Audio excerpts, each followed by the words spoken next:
iz Gaze iz 2010. godine.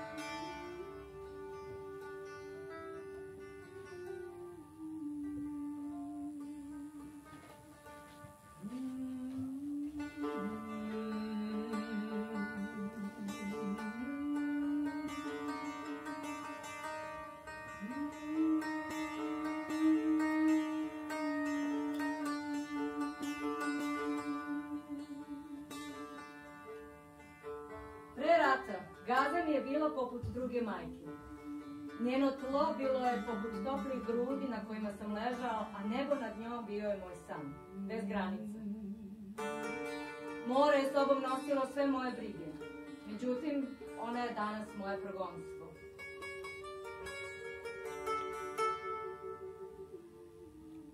Prestao sam misliti da je ona grad mojih snova.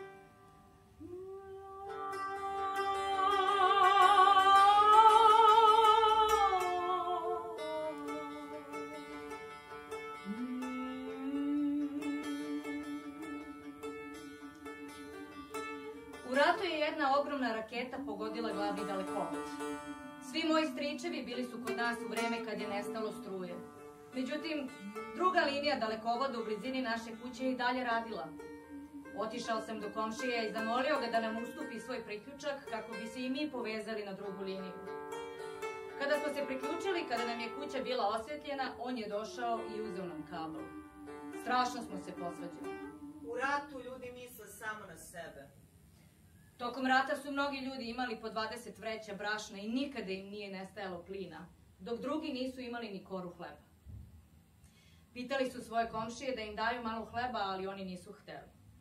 Većina ljudi držala je svoje stvari pod katancem i ključem i bila rešena da nikom ništa ne da. Ali bilo je i drugih koji su bili dobri i susretljivi. Da se vratim na temu. Nismo htjeli da vratimo kabel, iako smo koristili njegov priključak i tada sam prvi put shvatio koliko loši možemo da budemo. Kažnjeni smo na licu mesta. Kuća do naše je u bombardovanju raspolovljena. Jedna polovina te kuće se srušila na našu kuću. Ostavili smo i priključak i struju i sve i pobegli u kuću mog strica koja se nalazila pored gradskog parka. Stričeva kuća nalazila se u blizini zgrade vlade i uveče su ljudi počeli da pričaju kako će tu zgradu bombardovati, a ako budu, kuća mog strica mogla bi biti izbrisana sa lica zemlje. Sedeli smo tu ne znajući šta da radimo ni gde da pođemo i tata nas je uveravao. Ne brinite se, ne bojte se. Ništa se neće desiti. Sedeli smo tako do ponoći, osluškivali smo rakete i eksplozije, a tata je i dalje govorio da ne brinujemo i da ne strahujemo. A onda je odjednom povikao. Za mnom. Idemo nazad, kući. Počeo se tresti i mi smo se tresli s njim. Mama je vrištala, a stricu je bilo jako loše. Uglavnom, svi smo u sred noći pobegli skupa sa stričevom porodicom. Otrčali smo kući, bilo je neverovatno. Do dana današnjeg se ne mogu setiti gde smo spavali ni kako. Najvažnije je bilo da smo se udaljili od te zgrade. Uvideli smo da je komšija vratio svoj priključak i noć smo proveli u mraku dok je njegova kuća bila osvetljena. Mislio sam kako nam je taj priključak uzeo s punim pravom. Nakon toga, tata je postao opsednut strujom. Kupio je 3 električna kabla, 6 plinskih boca, 2 električna tiganja, 20 neonki, 20 paketa sveća, 6 pakovanja konzervi, 10 pakovanja žica, 6 baterije i još 2 kutije baterija. Živimo u ratu i čovjek mora biti oprezan dok stvari ne krenu na bolje. Kompleks koji ja sada imam gori od svih drugih. Čini se kao da sam pre rata bio široke ruke, ili možda nisam znao pravu vrednost stvari jer sam verovao da će doći dan kada neću imati ni gutlje vode ni koru hleba. Nakon rata postao sam jako oprezan sa svim i svačim. Jedva da sam sebi čaj zaslađivao. A ako sam i načeo parče hleba, nisam sebi dozvoljavao da ga do kraja pojedem. Izgubio sam apetit i postao sam jako štedljiv. Moj otac zna reći. Ahmed uvek čuva svoj džeparac. Naravno. Uzmem ga i štedim u slučaju da izbije novi rat. Ahmed El Ruzi, 17 godina. Jallat nemrima, Yalla ye jihad.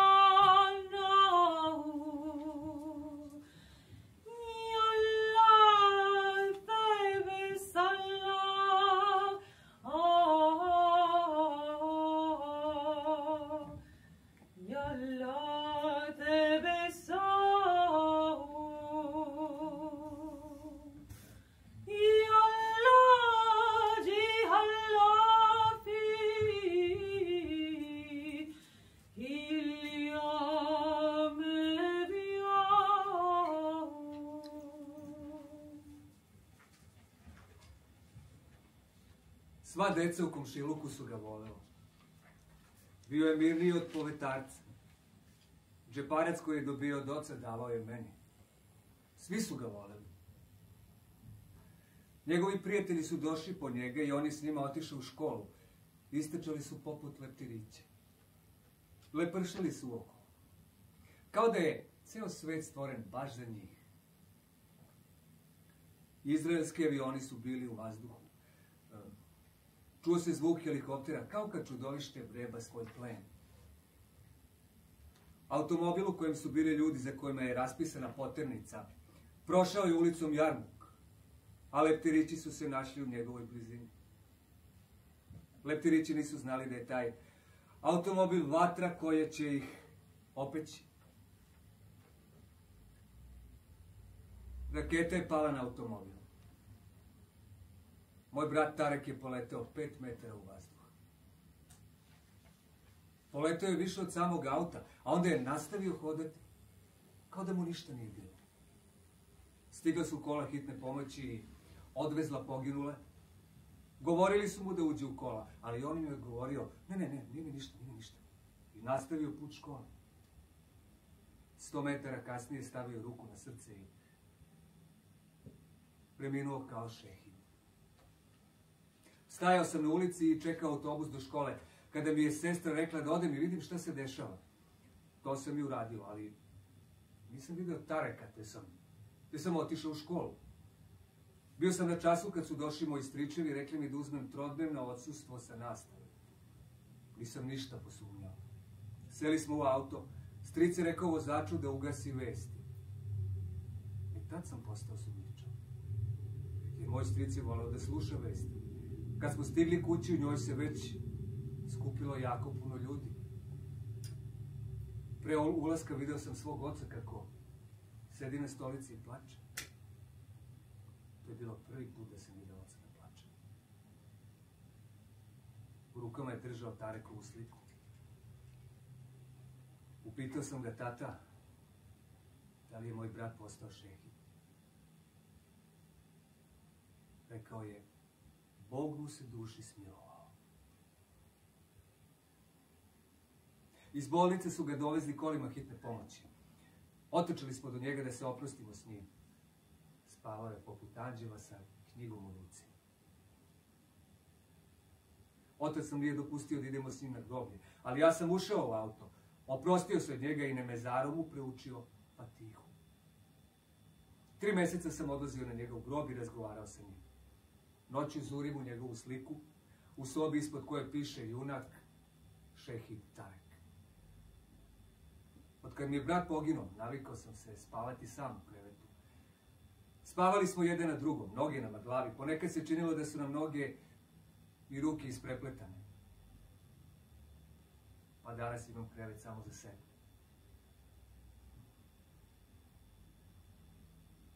Nikada neću zaboraviti svog brata.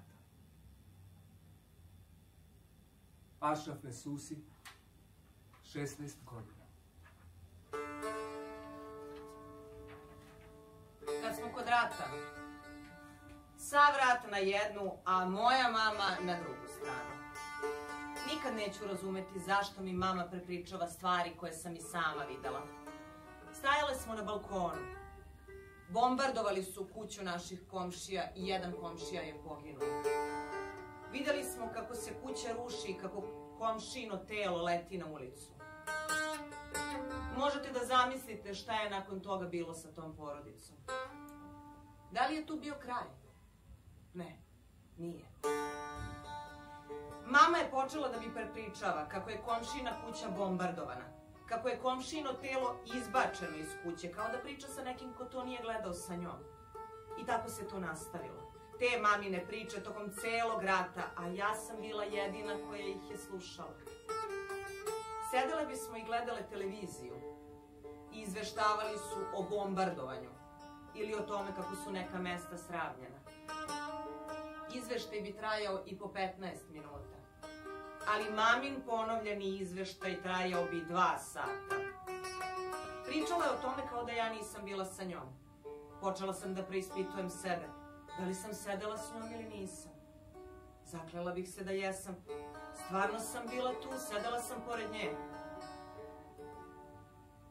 Imate sreće da ona sada nije ovdje. Inače bi vas glava zabolela od njenih priča. Ala Hadžaj, 14 godina.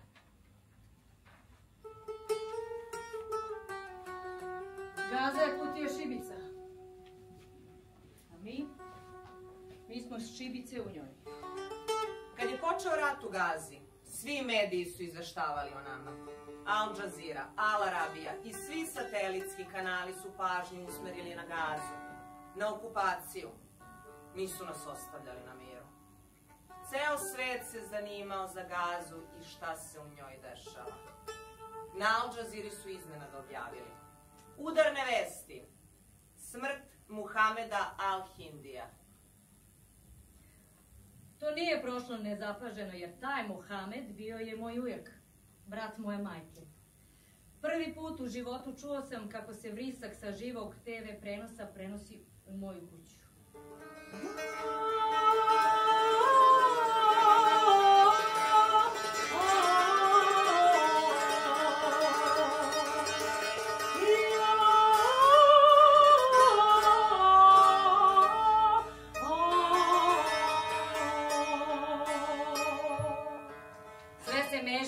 Iz naše kuće preselilo na ulicu. Moja majka se onesvestila. Nakon nekog vremena zazvonio je telefon. Bio je to moj drugi ujak koji nam je želeo reći da je ujak Mohamed postao šehid. Nije znao da je ceo svet već čuo tu vest. Televizija je užasna stvar. Pre nego pogode nekoga. Dok metak još uvek putuje do njegovih grudi, televizija je već prenela vest o njegovoj smrti. Ovih dana, međutim, TV kanali miruju. Mole Boga da Gazi pošalje još jedan rat, da imaju šta da rade. Svi smo gorko plakali za ujakom. Prisjećali ga se i pričali o njemu. Dugo smo ga tako spominjali, a onda sve ređe, jer je smrt u Gazi postala normalna. Tamer Nahim, 17 godina.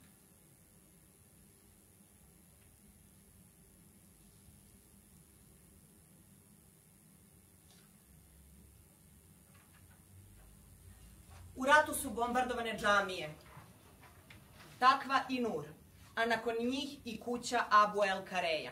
A nas se ticala kuća Abu El Kareja. Oni su naše komšije, a izraelska tajna služba pretila im je bombardovanjem. Rečeno nam je da se preselimo na donji sprat, da je tako sigurnije. I kada budu bombardovali kuću Abu El Kareja, nas neće pogoditi. Sišli smo na prvi sprat i čekali da kuća Abu El Kareja bude bombardovana. Oni su, međutim, bombardovali džamiju Nur. Svi njeni prozori, vrata i kamenje završili su kod nas dok smo bili u svom stanu. Ja sam zadobila teške povrede. Sva vrata pala su meni na glavu.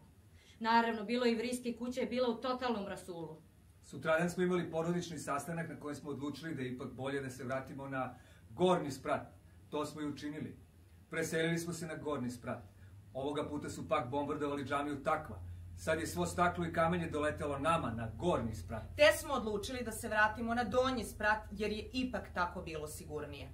Sedeli smo i čekali da vojska bombarduje kuću Abu El Kareja. I tu noć su to i učinili. Ispalili su prvu raketu, zatim i drugu. Ali ona nije eksplodirala. Da su ispalili i treću i da je pogodila tu koja nije eksplodirala, sravnili bi ceo komšiluk sa zemljom. A ljudi bi tad rekli, ovdje je nekad bio komšiluk Abu Al Kareja. Rima El Sadi, 15 godina.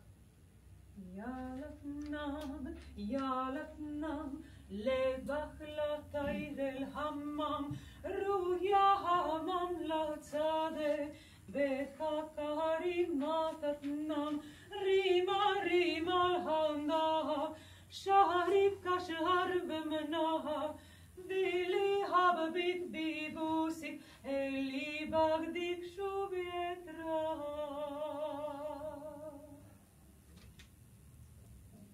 Ono što najviše volim u Gazi je ljubaznost i jednostavnost njenih ljudi.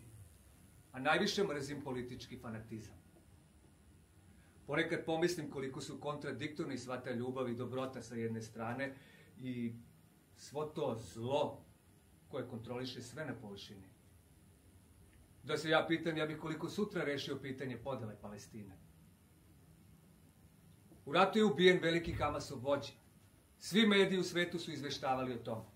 Ali ceo svet je bio na jednoj strani, na jednom mestu, a mi sasvim na drugom. Modi i Saluma, moja mlađa braća, i naš tata otišli su na našu zemlju koja se nalazila pored zemlje tog velikog vođe. 1000 puta smo ih zvali, ali po običaju linije Džaval, mobilnog operatera, nisu radili. Što nas je još više zabrinulo. Mama je užurbano hodala po balkonu poput ptičice koji su odveli mladi. Pa da je mislila kako će tako hodajući nekako spasti Modija i Salumu i tatu. Ja sam se iznervirao. Rasplakao sam se i potražio našu tetku. Tetka je pokušavala da me uteši. Lagala me. Govorila mi je da ih je dobila, zvala i znao sam da nije razgovarala sa njima. Grlila me i plakala, a i ja sam plakao. Kada sam se vratio kući, video sam da mama i dalje hoda po balkonu.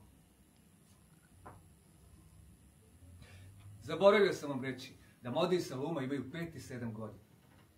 Znali su mi spavati u naručju i duše su nam bile spojene. Osjećao sam kao da ću se rastati s dušom i da ću umreti. Iskreno. Tek tad sam shvatio da je u Gazi rat. Sve vreme sam bio na svom računaru i za mene je ovo bilo prvi put da doživljavam rat. Sat vremena kasnije neko je pokucao na vrata. Tata se vratio sa Modijem i Salumom. Uvek sam ih volao. Ali ovo je bilo prvi put da osjećam, da sam osjetio koliko mi zaista znače i koliko ne bih mogao da podnesem rastanak sa njima. Stavio sam ih u krilo i ljubio ih kao da ih prvi put držim u svom životu. Mama više nije hodala po balkonu. A tad sam shvatio koliko ona zaista voli tatu. Sužuda mu Husin, 15 godina.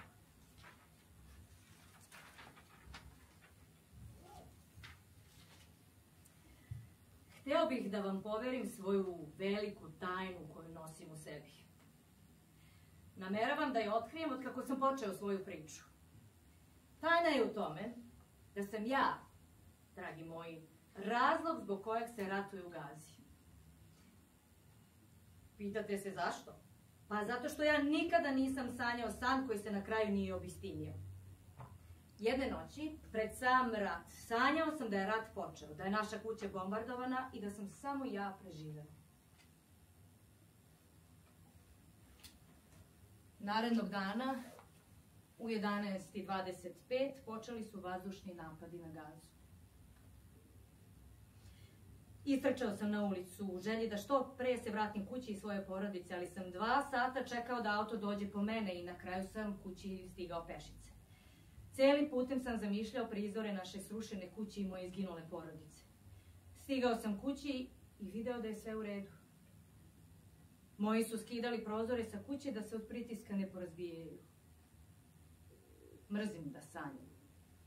Snovi onako nisu pod našom kontrolom. Ali Al-Hasani 15 godina. Zovite me ludim, mahnitim, blesavim, ajde, samo recite. Nije me briga. Meni više ništa nije bitno. Da budem iskren, ovo što se događa nije normalno. Mislim, normalno je izgubiti poverenje u prijatelje. Mnogi su izgubili poverenje u druge ljude.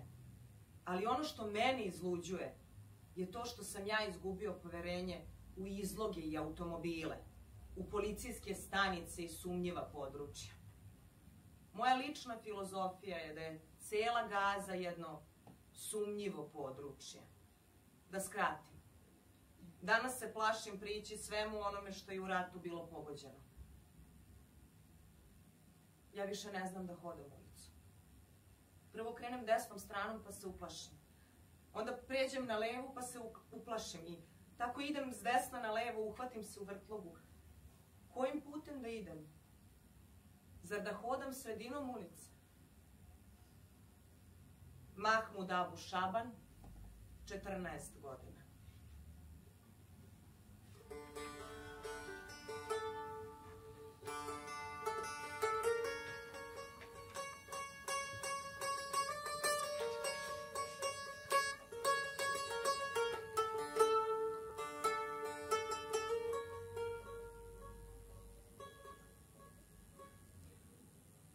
Jedino mi more pomaže u mom sanjarenju. Kad stanem kraj obale mogu da zamislim Kipar, putujem u Pariz, letim u Rim, a sve to dok stojim na jednom mestu. Obiđem ceo svet i onda završim u svom krevetu, u našoj kući u sred izbjegličkog kampa. Vratim se tad u stvarnost Gaze na prljavu pijacu, kanalizaciju koja se preliva među zaprežna kola i ono što je na njima, zagušljivi smrad. Među tihe ljude koji ne mogu da govore.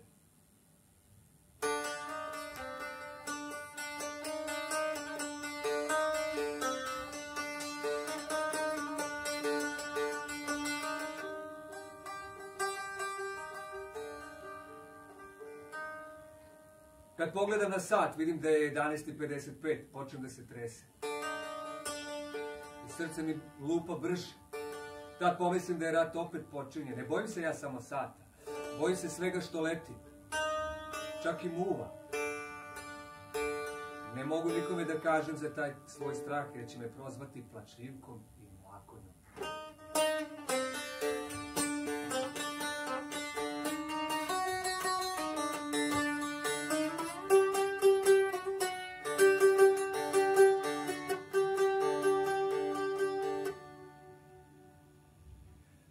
Najviše se plašim za svoju stariju braću. Kad na nekog od njih sleti muva, uplašim se da će ih ubiti. Tada počnem da vrištim i bežim. Zato sad stalno bežim iz kuće. Zbog svih tih muva. Mahmud Belavi, 15 godina.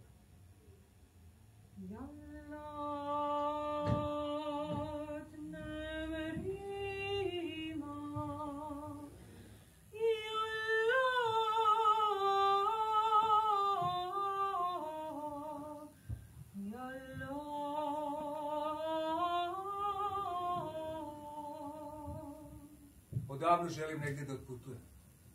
Imam ujaka u Kanadi koji mi uvek šalje video snimke sebe i svoje porodice. U kanadskim parkovima, na moru, u prodavnicama, a u pozadini su uvek slike lepih Kanađanki. Kao to je ono što mi treba. Kao da me pokušava namamiti. Počeo sam danonoćno da maštam o Kanadi. Zbog toga sam zavolao glumu. Govorim sebi da ću možda da uspijem i da ću postati glumac, otputovati u Kanadu, postati Kanađanin, oženiti Kanađanku, dobiti male Kanađane. Koji se jezik govori u Kanadi? Nema veze. Naučit ću i kanadski i neće me biti briga. Neće čak ni znati da sam ja Arapin, jer imam plavu kosu i plave oči. Mahmud El Turk, 16 godina.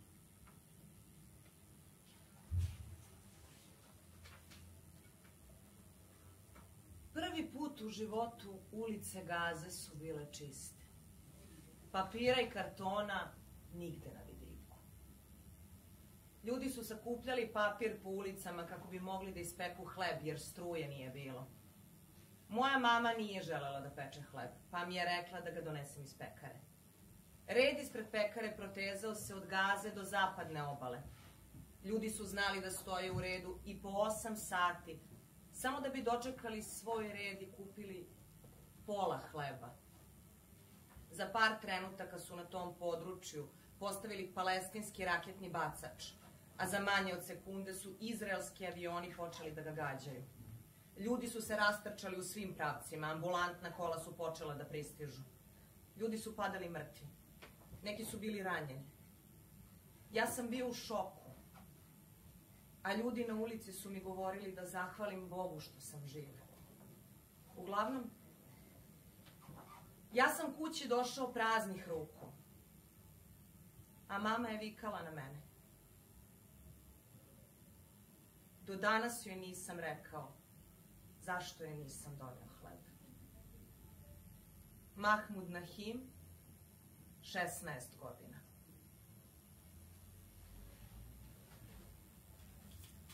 Radi se o glupostima koje su se dogodile i za koje nemam objašnjenja. Pre svega, svet je goreo i svi smo mislili da ćemo izginuti, a moja baka je tražila svoju zubnu protezu. Bojala se da bi kad umre ljudi mogli shvatiti da ona nema zuba, kao da to već ne znaju. Drugi kuća je bila puna dima, a moj otac je zapalio cigaretu i pušio kao da nam je manjkalo dima. Treće, moj stric je nazvao da se uveri da smo dobro. Moj otac mu je rekao da smo svi dobro i hvala Bogu da je tako bilo, da su svi prozori na kući porazbijani, osim jednog. Stric mu je rekao da i njega razbije. I otac je to i učinio. Ne znam zašto vam ovo pričam, samo znam da živimo u kavezu, u zatvoru, poput zatočene ptice koja želi da izađe, ali ne može. Deca umiru svojim majkama pred očima. Srca se kidaju plačući za njima. Vrište najglasnije što mogu, ali niko ih ne čuje. Ničije srce se ne obazire. Nikoga izgleda nije briga.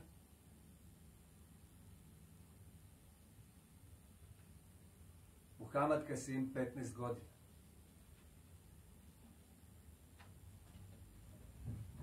To je bila posljednja rečenica koju sam napisao u svom monologu iz 2010. godine.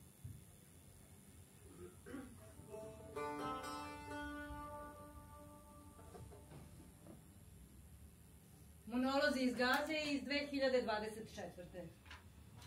Ja latnam, lemak latai del hammam, ruh ya hammam latzade, bet hakarim tatnam, rima al-hamna, sharik hashar bimna, mili habibik bibusi, eli bagdik shubietra.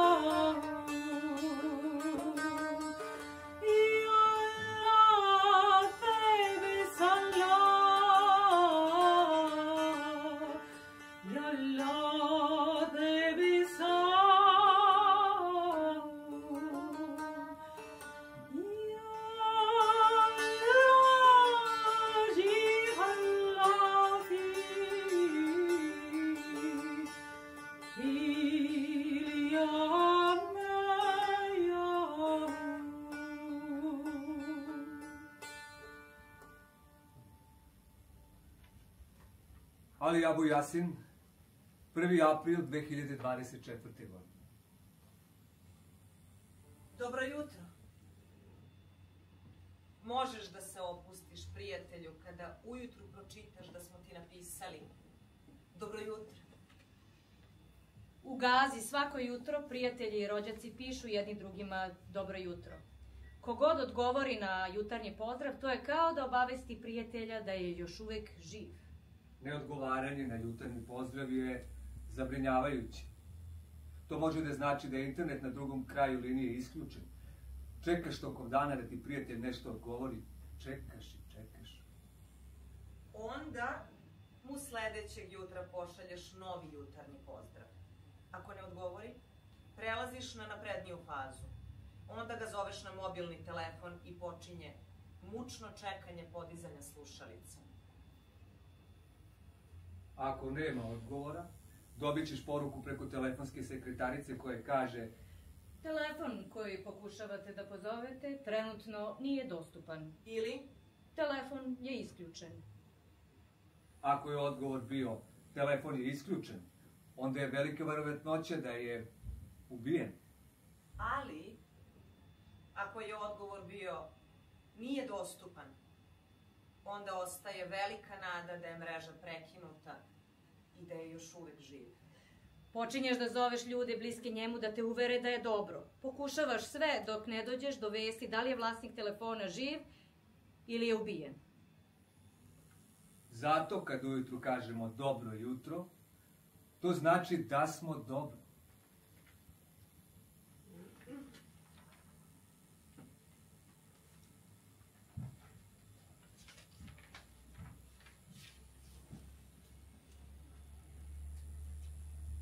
Amžad Abu Isin, 11. oktobar 2024.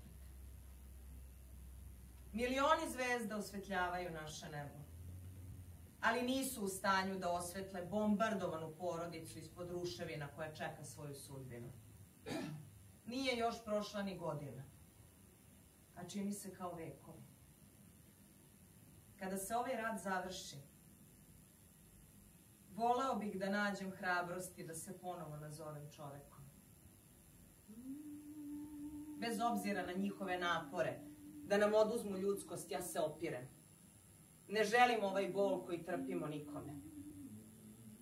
Pre nekoliko meseci bombardovana je škola blizu nas. Još uvek osjećam smrt i krv. Počeo sam da skupljam ostatke sa zemlje, ja i drugi. Posle nekoliko minuta školsko dvorište se pretvorilo u planinu ljudskih delova. Nekoliko minuta sam bio u paklu. Do juče sam držao decu za ruke i igrao se sa njima na sceni. A danas nosim njihove delove. Ruke i noge su im žicama raširene po zemlji.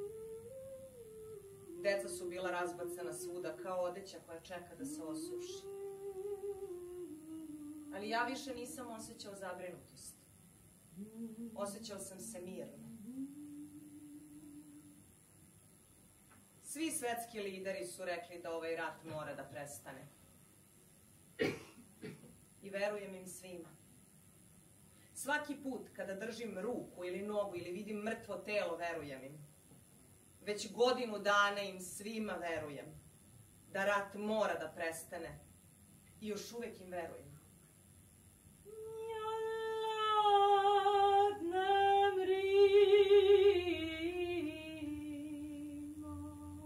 Dobra je i loša stvar biti Palestinac. Zato što znate istinu o svetu. Ljudska prava i svi ovi principi o kojima svet priča ne važe za sve. Samo moćni zovu koga hoće za svoj sto. A mi nesrećnici, mi nismo pozvani na tu gozbu.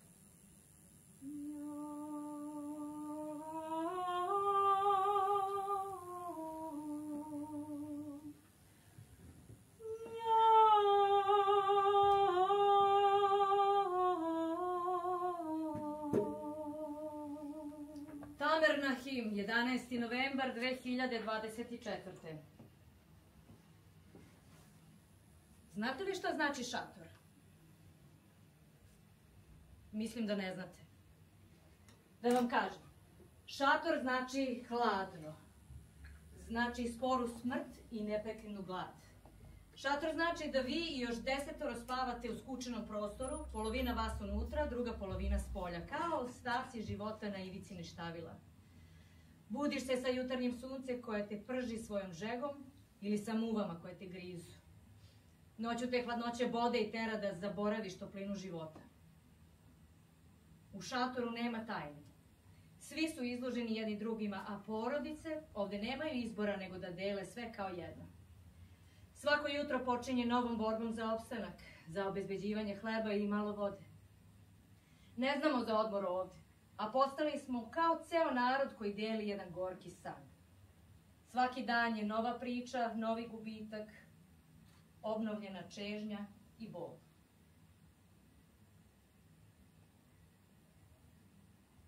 Sužut Husin, 11. novembar 2024. U tim prvim danima stalno smo sebi govorili. Sutra ćemo se vratiti. Kada bi bilo potrebno nešto bitno, odeća, hrana, posteljina, rekli bismo... Kuća je puna ovih stvari, sutra ćemo se vratiti. Sutra ćemo se Sutra vratiti. ćemo se vratiti. Vratite mi moju biblioteku, moje pozorište, moj svet, moj instrument, moju publiku. Nedostaju mi svi oni, a nedostajem i ja sam sebi. Prošlo je 400 dana od izgubljenosti. Vratite me tamo gde pripadam. Zaboravio sam ko sam. Da li će se ovaj rat ikada završiti ili šta? Ali Abu Jasen.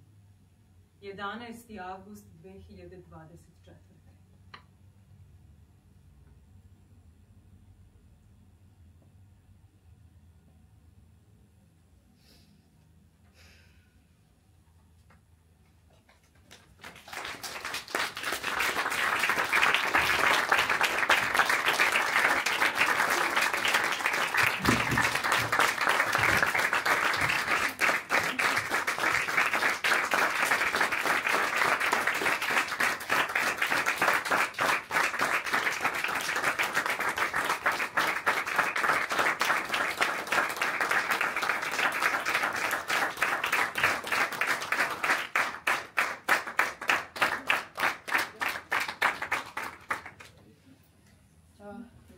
Dragi gosti, bilo je ovo, ja mislim, prvo javno čitanje Gazenih monologa u Beogradu, koji sam, ako ne grešim, i ovde smo, kao što ste čuli, imali prilike da čujemo monologe koji su pisani praktično juče, od aprila do novembra, dakle, u ovom novoj fazi rata, u ponovnom ratu koji su Gazi dešava svake 2 godine. Naravno da je ovaj čin važan za nas kao čin solidarnosti sa svim stanovnicima Gaze i Palestine i čin ljudskosti pre svega za koji i ovaj Aštar teatar koji je kreirao ove monologe se bori i čin ljudskosti za koje svi treba da se borimo i kod nas, a i u svim ostalim sredinama, kao što vidimo i čemu prisustvujemo svaki dan kroz vesti. Ali kao što znamo, vesti nisu dovoljne i zato su i ovi monolozi kreirani kao pokušaj da umetnost i scenski čin dopre do srca ljudi, da kroz ovakvo scensko čitanje se približimo zapravo osjećanju i životu ljudi, realnom životu kao da smo mi u toj situaciji i na taj način možda budemo svesni, aktivni u situaciji kada možemo i moramo da se borimo za ljudska prava naša, a tako i drugih. Dakle, to jeste projekat Aštar teatra koji se naročito bavi mladima i mladi su pisali, kao što se vidi u prvom monologu. Ovi drugi monolozi, između toga je bilo dosta njih. Mi smo morali da napravimo selekciju zbog vremena. Ovi drugi su vrlo često monolozi ljudi koji su tada imali 14 godina, bili su mladi, a sada je to znači preko 15 godina kasnije i osjeća se, naravno osjetili ste drugačiji stav, drugačiju energiju. Ima i dosta ko je zainteresovan, naravno može i da pogleda i pročita. Te priče su ne samo potresne, nego su i lepe. I tu je zaista moć neke ljudskosti, neke mogućnosti da čovek čak i u tako tragičnoj situaciji vidi nešto kreativno, nešto lepo i nešto ljudsko i bez obzira što se radi o zločinima i okupaciji, genocidu i svim ostalim kategorijama o kojima možemo da razgovaramo. Dakle, ovo naravno da je bilo emotivno i verovatno i pokreće neke ozbiljne misli, ali mi ćemo sada nastaviti sa 2 filma, 2 autorke koje žive, jedna u Palestini, jedna u Libanu, rediteljke, glumice, i tu su 2 kraća filma, 20-minutna filma, koje mislim da su jako zanimljiva. Jedna, obe spajaju svoj kreativni rad i okolnosti u kojima rade i filmovi će početi tačno u 8 sati, tako da imamo koliko imamo malo vremena. Jel tako? Imamo 10 minuta pauzu, dakle možete ako hoćete da izađete. Filmovi tačno počinju u 8 i nakon filma ubrzo oni se uključuju direktno online da nastavimo razgovor. Znači, posle filmova koji su 2 puta 20 minuta, manje više, imat ćemo priliku da razgovaramo sa autorkama filma. Obe su i glumice i rediteljke i vidjet ćete da. Hvala i vidimo se u 8 tačno nastavljamo sa filmovima.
أنا محمد العمراني، فنان تشكيلي، بعمل في مجال الفنون البصرية منذ أكثر من 10 سنوات.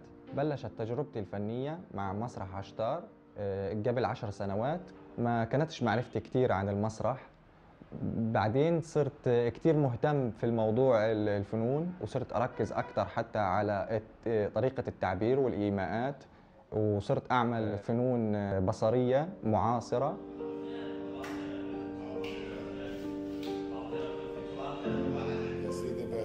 ما سيكون. يعني أخيراً راح تحلوا قصته وتجوزوني؟ يا وزل فلقوا ولا لا يا رؤوفة؟ بالضبط يا روحي. إن شاء الله بتطلع روح أمك. المصاريف والغداء وفستان العرس كله حتكون في مؤسسة تيسير. أنا اسمي أمجد أبو ياسين، فنان مسرحي. بديت العمل سنة 2010 لما كنت طفل. في هذاك الوقت بشارك في مونولوجات غزة. كان المشروع عبارة عن عمل بفرغ الطاقة السلبية من جواتنا، تفريغ نفسي. بعدها تحول لنعمل نصوص مسرحية بتعبر عن إحساسنا ما قبل الحرب وخلال الحرب وبعد الحرب.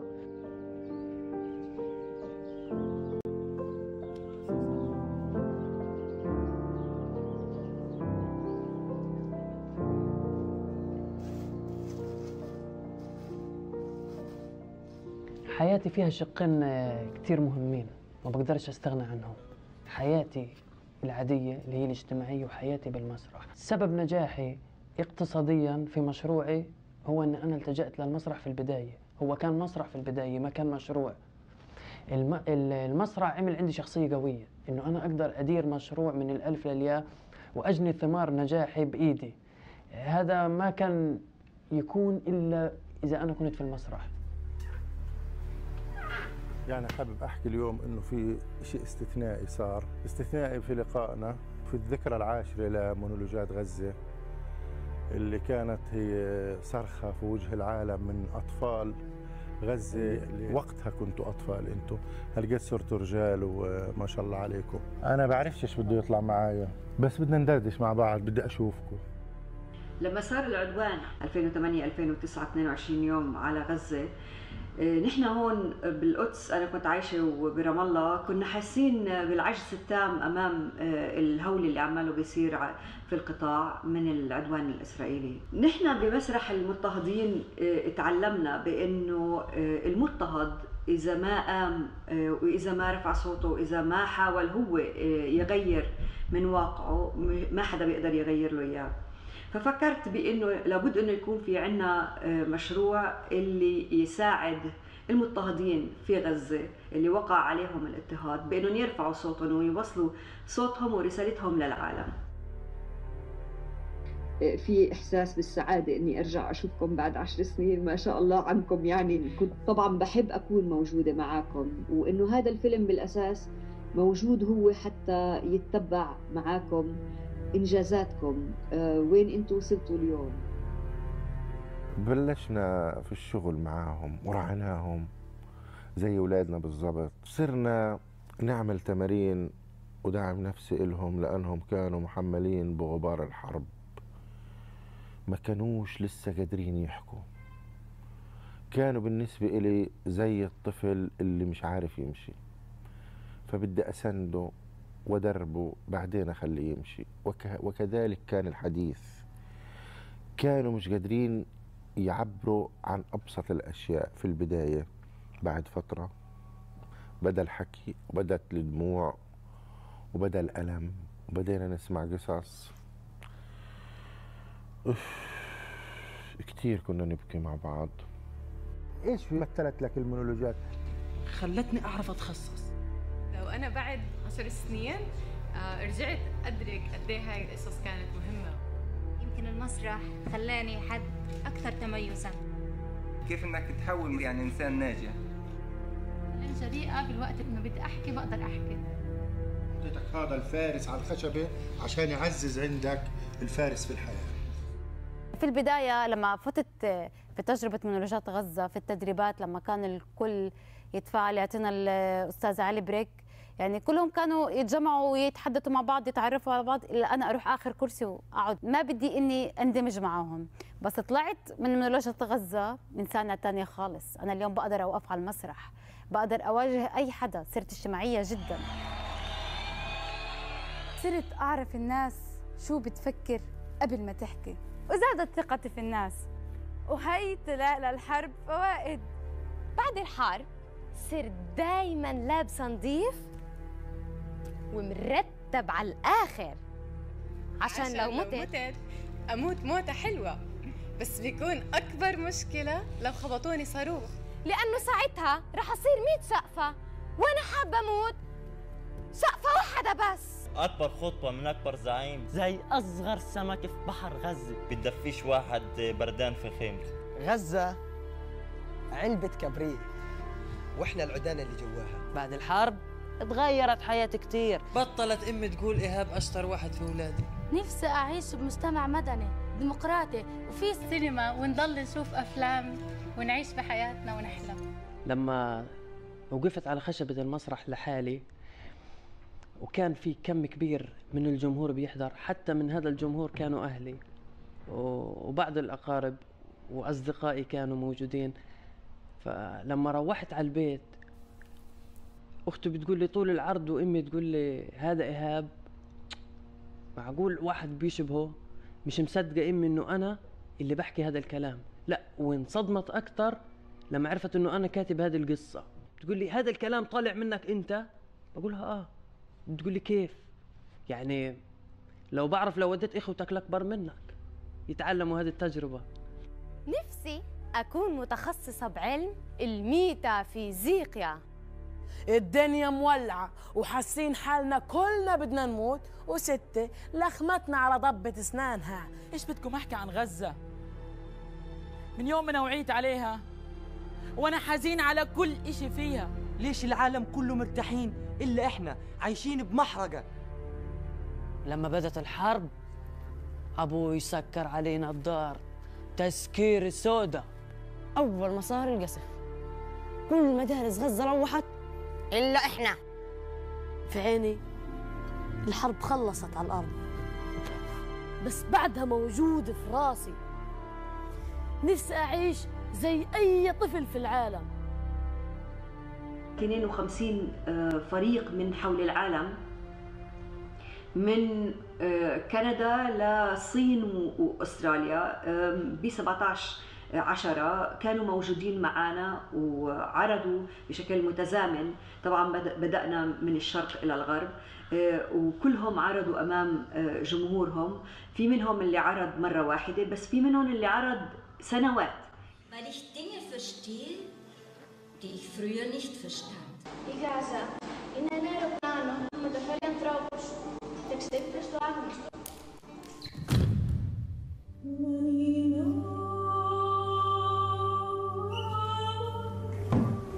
It's all the same. Gaza stopped being the city of my dream because my dream was to become an actor. الفرص الجميلة استمرت معي، يعني من فرصة لفرصة لوقت ما إنه الفرصة اللي بعدها الأجمل إنه كان إنه أنا أجسد مونولوجي في دولة ألمانيا لوحدي بدون زملائي.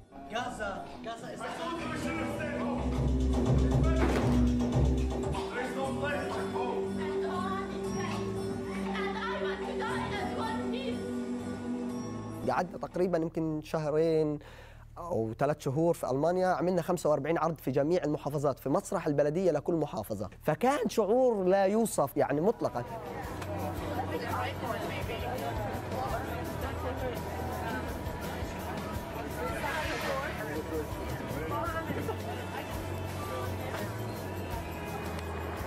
التجربة تبعت إنه إحنا نكون موجودين في مكان ومقر الأمم المتحدة ونعرض بلغات متعددة، يعني اللغات كانت 14 لغة اللي انعرضت فيها المونولوجات. ما كان شيء سهل ولا كان شيء يعني اعتيادي خلينا نقول.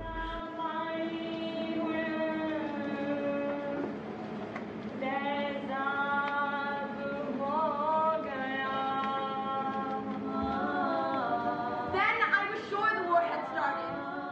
حدث يعني ذو أثر مش بس على البرنامج نفسه يعني ومسرح عشتار، لا إنما أيضا على الأطفال نفسهم اللي قعدوا معنا أسبوعين في نيويورك، تدربوا وتواصلوا مع الأطفال في غزة وعرضوا باسم أطفال غزة للعالم، وحسوا بأنه هن نشطاء حقيقيين فاعلين قادرين من خلال الفن يوصلوا رسالة إنسانية للمستويات العليا في المواقع السياسية. هو بيحب لكم انه المونولوج تبعك كثير قوي، وهو كثير متأثر بالمونولوج تبعك. The blood and the bones all melting on each other. You wouldn't know the man from the woman, or even the child. Piles of flesh on the beds, and lots of people screaming and crying, not knowing where their kids are. يعني المونولوج تبعي مثله أكثر من شخص. يعني إحنا ما قدرنا نسافر طبعا بسبب الظروف اللي في البلد بتمر فيها، فكان إنه الممثلين اللي برا أخذوا مونولوجاتنا ووصلوها للعالم بلغتهم هم. نمر بده يفترس. 1 2 3 1 2 3 ورا يا ويلي 1 2 3. أخذنا تمرين لمدة 3 سنين مع مسرح عشتار على أسس التمثيل والإخراج، وأخذنا دبلوم مسرح 3 سنين تعلمنا فيهم تقريبا كل إشي من أساسيات المسرح بشكل عام.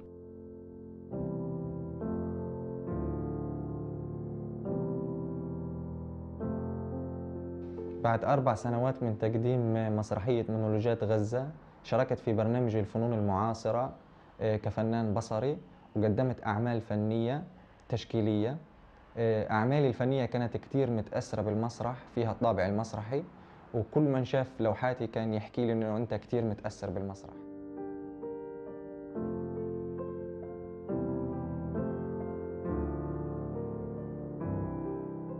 بعد حرب 2014 تواصل معنا مسرح عشتار بأنه نعمل تدخل من خلال المدارس بهذه التدريبات، تدريبات المسرح، انه تكون بشكل دعم نفسي يعني للطلاب والطالبات، وكانت الفئة محصورة ما بين 12 ل 15 سنة. التجربة اللي خضعناها لها ما بعد حرب 2008-2009 هي نفسها اللي عملناها في 2014، بس الفرق هان انه احنا كنا المدربين مش المتدربين.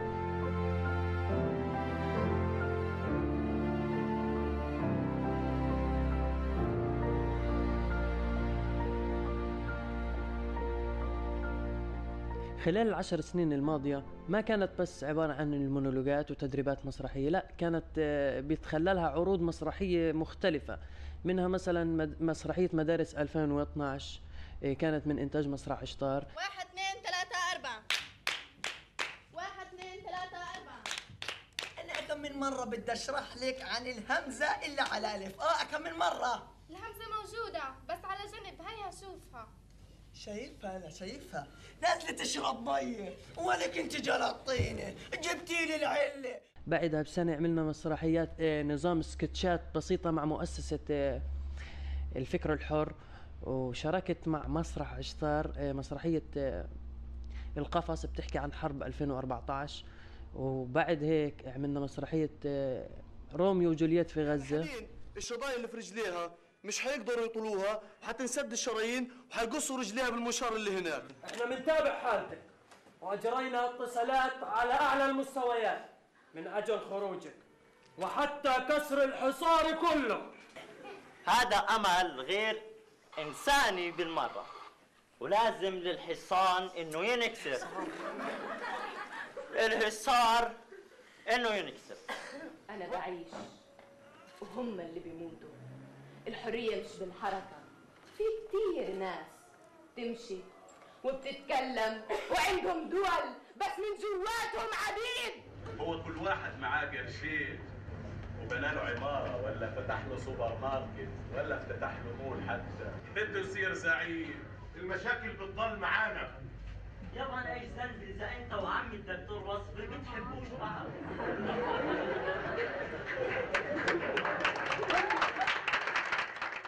اشتغلت أول مسرحية إلي كمخرج، كانت إنتاج خاص. وقدمت الافتتاح على الشوة، وبنفس الوقت الممثلين اللي كانوا معي نفسهم اللي كانوا معي أيام المونولوجات. اليوم أنا معلمة صف أول في مدرسة حكومية. المدرس معروف عنه في المدارس الحكومية أنه مدرس بيجي بيعطي الدرس بيزعق عليهم مين حل الواجب مين ما حلش، هدول صف أول يعني. فبدك تتعامل معهم بأساليب غير الأساليب المعروفة والأساليب التقليدية. استخدمت معهم أساليب التعلم النشط والأساليب اللامنهجية. الأساليب اللي أنا تعلمتها في المسرح أنا لقيتها. لو في مونولوج بدنا نقوله اليوم، أو أنتوا كشباب كيف بتشوفوا أحلامكم؟ إيش في مؤلم في البلد؟ إيش بتحبوا يتغير في البلد؟ بكفي. حاولت كتير وهاي حرب أنا دايما خاسرة فيها، فمش رح أخوضها بعد هيك. يعني حتى شغل مبني على الواسطة. طب يعني الخبرة، طب احنا من بدنا نجيب الخبرة؟ بعد 10 سنين هينا قادرين نحكي، بس هل الكلام بوصل؟ كل إشي احنا بنتمناه أو بنستناه على الفاضي. المونولوجات غيرت، بس أنا ما عادش عندي رسائل أبعتها للعالم. عاملونا زي ما بتعاملوا كل البشر كبشر، مش كأقل من الحيوانات احنا بنتعامل. حابب يكون العرض تبعنا من الكلمات اللي احنا مش قادرين لا نطلعها على السوشيال ميديا ولا نطلعها بالشارع.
وبتبلش علاقتي الخاصة مع الطبيعة ببيروت.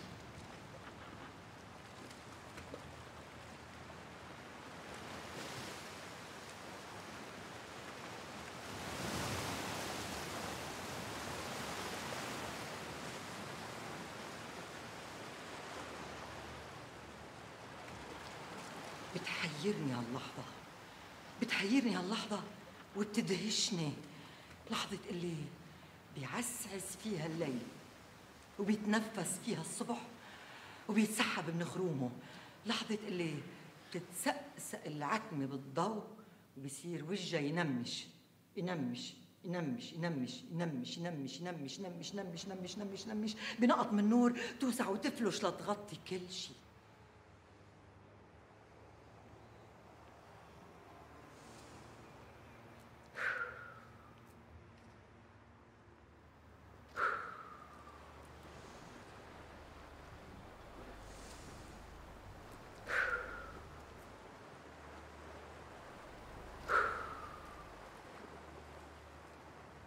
شنف دني بصوت الحمام وبكم عصفور اللي معشش على الشجرة، وبجرب استوعب أبجدية الصفاء اللي بتشع من زقزقتها. بتخيل حالي وحدة منهم بالكورس تبعهم وبرفرف لبعيد لبعيد لمطارح مش من هالعالم. وبتخطر على بالي الآية الكريمة اللي بتقول: والطير صافات كل قد علم صلاته وتسبيحه لكن لا تفقهون تسبيحهم إن الله كان عليما غفورا. وأنا متاخدة بهالروحانيات وغاصة بالميتافيزيك وعم شوف الكون شفاف شفاف شفاف مثل عين الديك وإذ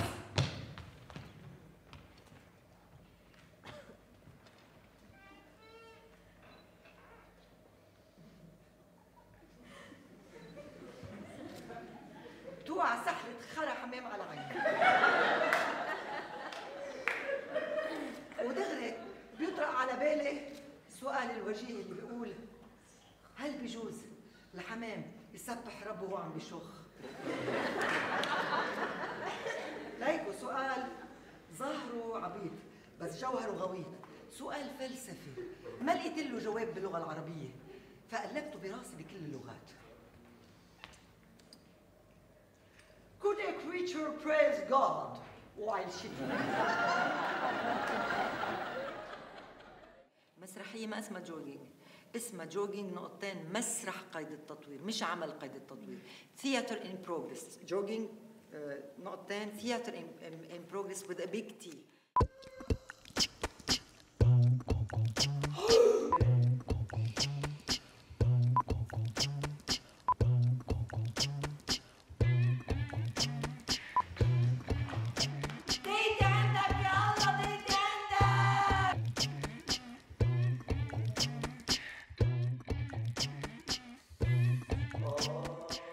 المسرحية بلشتها من 5 سنين، كانوا عبارة عن مختبر مسرحي جماعي حر مفتوح على تجارب عديدة. انكتب النص أكثر من مرة وبأشكال مختلفة.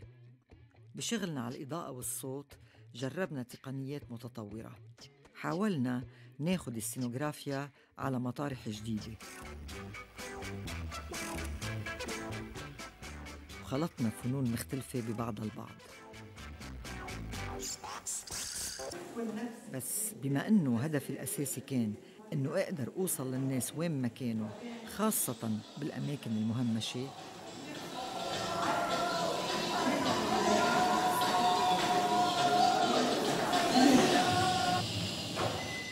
اخترنا بالآخر أنه نرجع على جوهر المسرح، هالفضاء الفارغ the empty space وين ما التفاعل بين الممثلة والجمهور هو أساس العملية المسرحية، مفتاح للخيال ومدخل للواقع.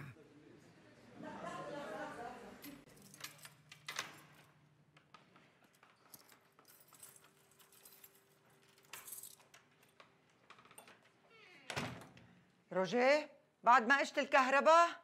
لا بعد ما اجت.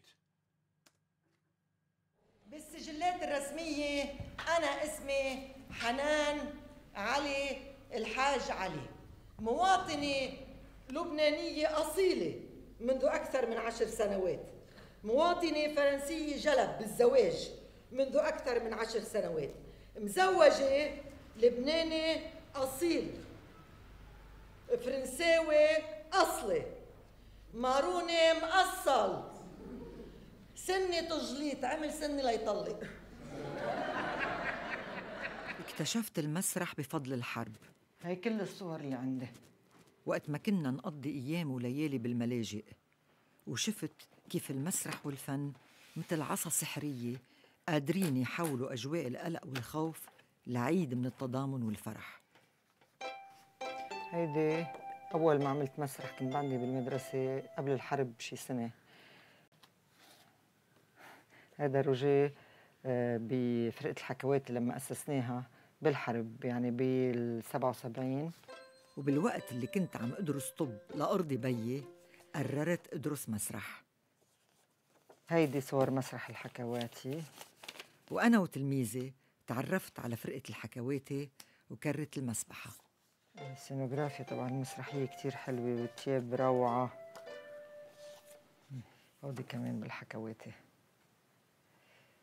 هذه بعز الحكواتي.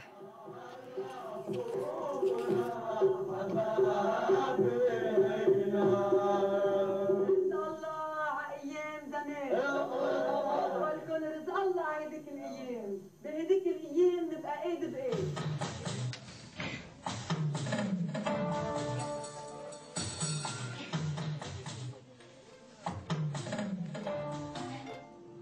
لا شمس لا في لا هوا لا مي. ميرسي pour l'école jolie. مع السلامة ست حنان.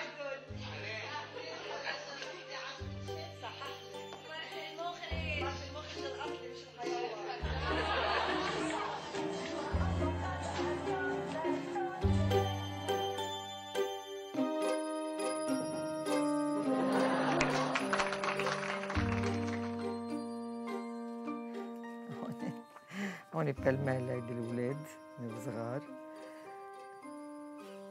حلوين هالصور. كارين لما تجوزت بالحرب جبت 4 أولاد أنا، يعني كنا عم نعمل مسرح وعم نناضل وعم نجيب أولاد. شو بدي أقول لك، كله على بعضه.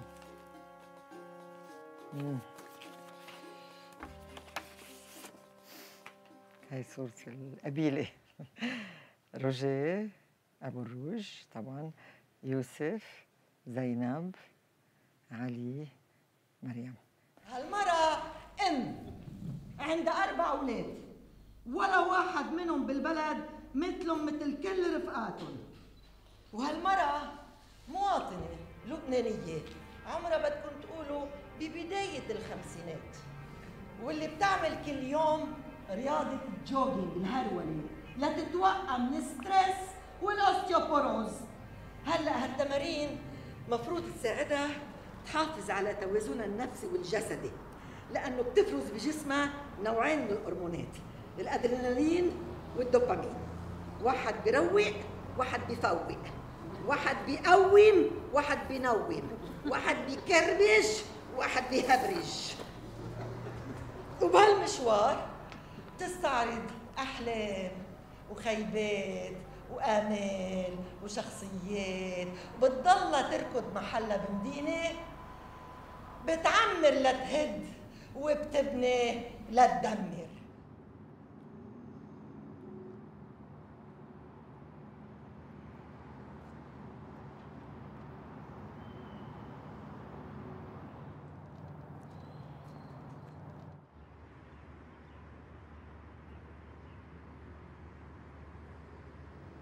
ما وقفت امشي ببيروت، وما في يوم بمشي فيه إلا ما بشوف بيروت كيف عم تتحول.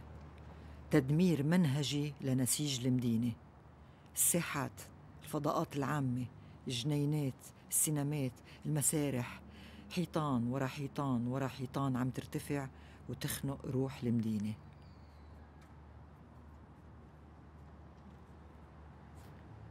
تسكرينه داير من دار بالحديد.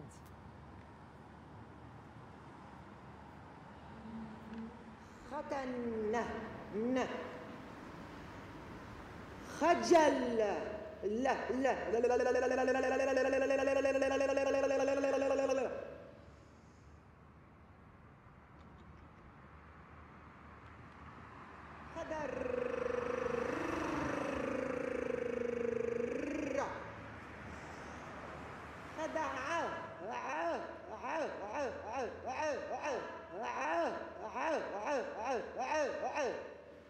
خذل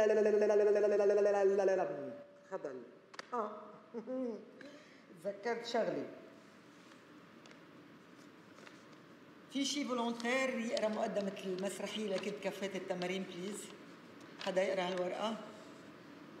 مين؟ ما حدا؟ يلا. اهلا وسهلا فيكم.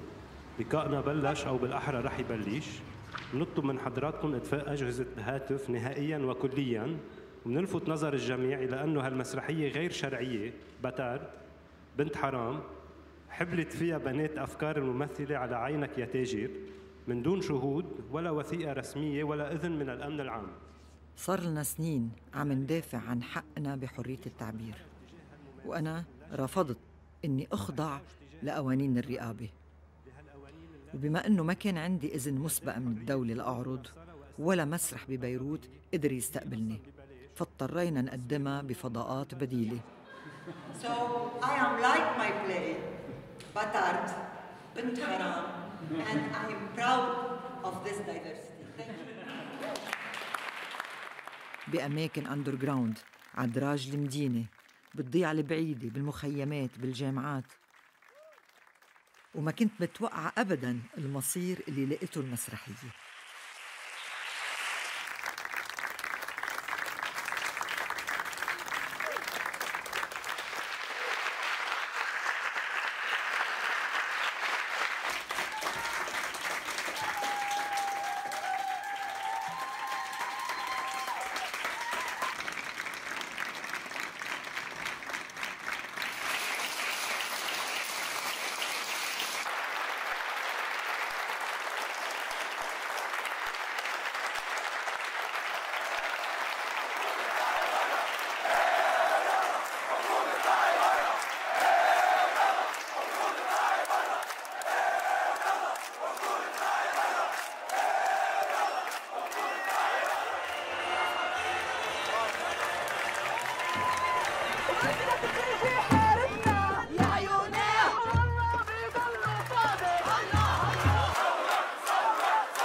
كل عمري أحلم بمسرح 360 درجة، بأجورا تجمع المواطنين تيفكروا ويتحاوروا ويتناقشوا سوا.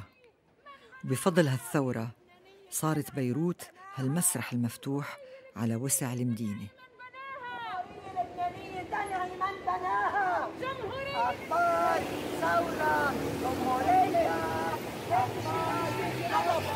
جوعتونا وقتلتونا بهدلتونا زليتونا.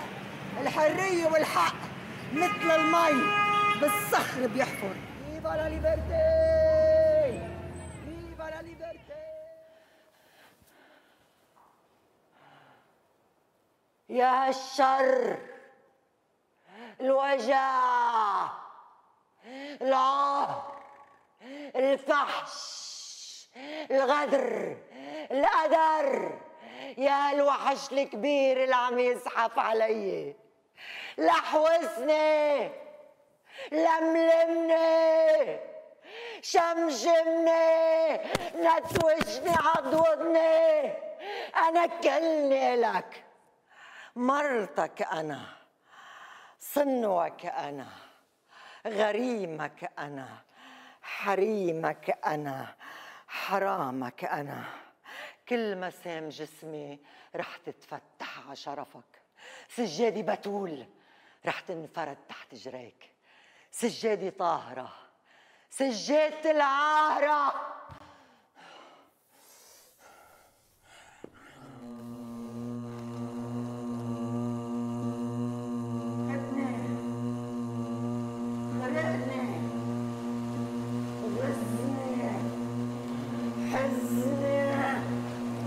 خزقني، فرقني، جمعني، جمعني، جمعني، انتفخ، حراق، غل، شراق، بخ، أحفار، أحقار،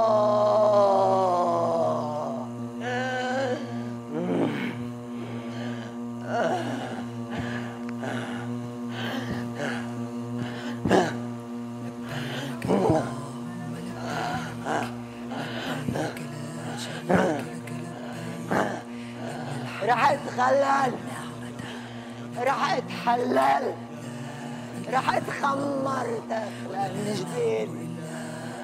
كرمالك، كرمال الليل معك انا عشت.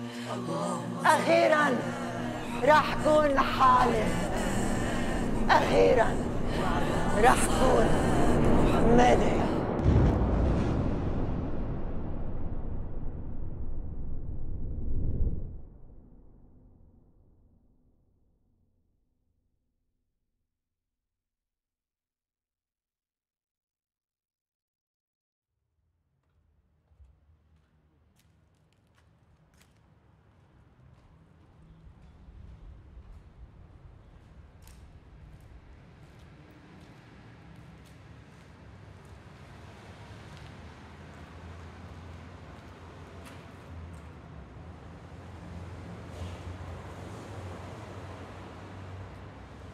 Dernièrement, je suis tombée sur un poème qui m'a beaucoup touchée, d'une poétesse somalienne qui a à peu près 35 ans, qui avait fui son pays, la Somalie, pour se réfugier en Angleterre.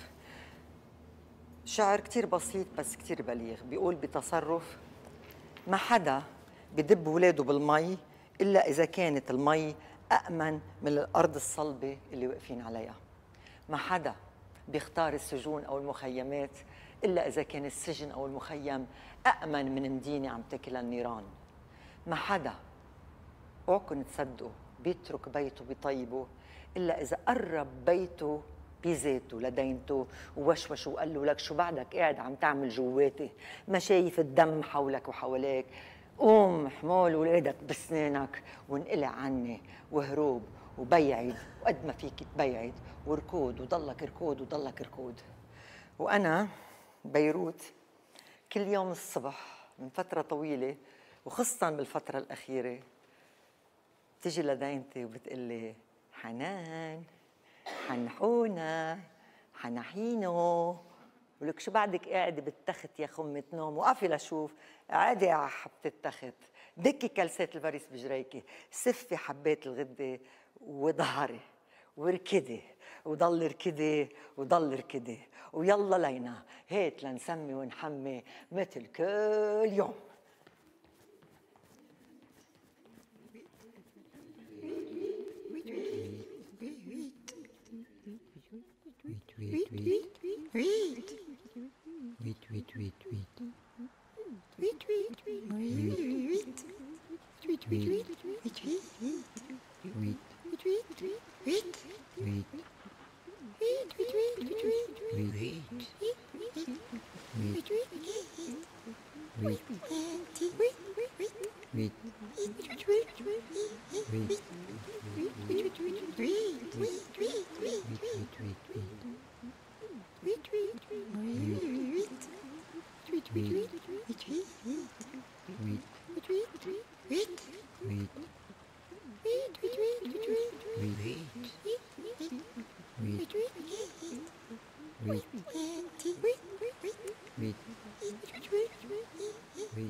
both of you, and maybe one can speak then the other, and we will do a few quick questions, and of course open to the others to ask, because we saw both of the films. We learned a lot, and people learned a little bit about the both of you work. And I would like maybe to ask you to tell us maybe reality of today. Circumstances, of course, as we always spoke, we know the news, but news are, as we know, very general, very politicized. And maybe one can speak then the other, and we will do a few quick questions, and of course open to the others to ask, because we saw both of the films. We learned a lot, and people learned a little bit about the both of you work. And I would like maybe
all the streets full of people, blood everywhere.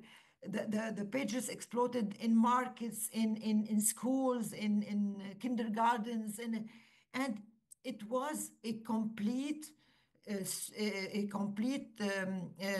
complot يعني, that has been planned since years. Israel experienced such weapons. They conceived the techniques of it. They exported to some countries, and those countries, and she agreed to export again those pagers to Lebanon in order to experiment the results of it. And it was unbelievable.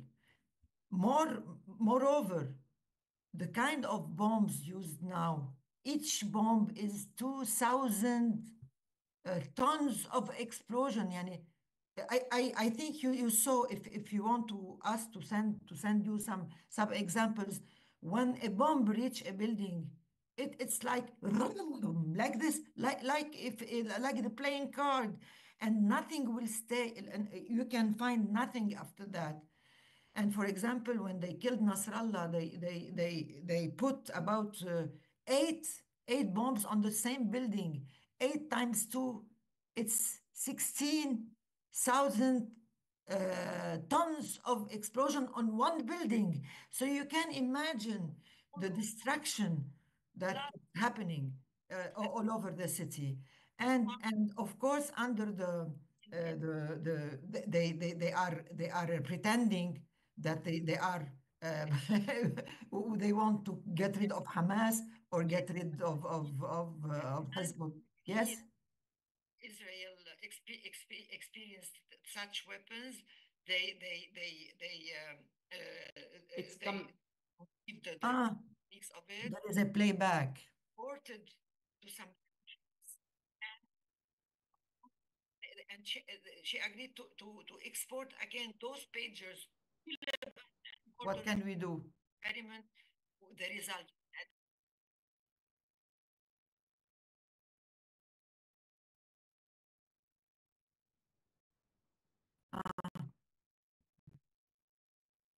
Okay.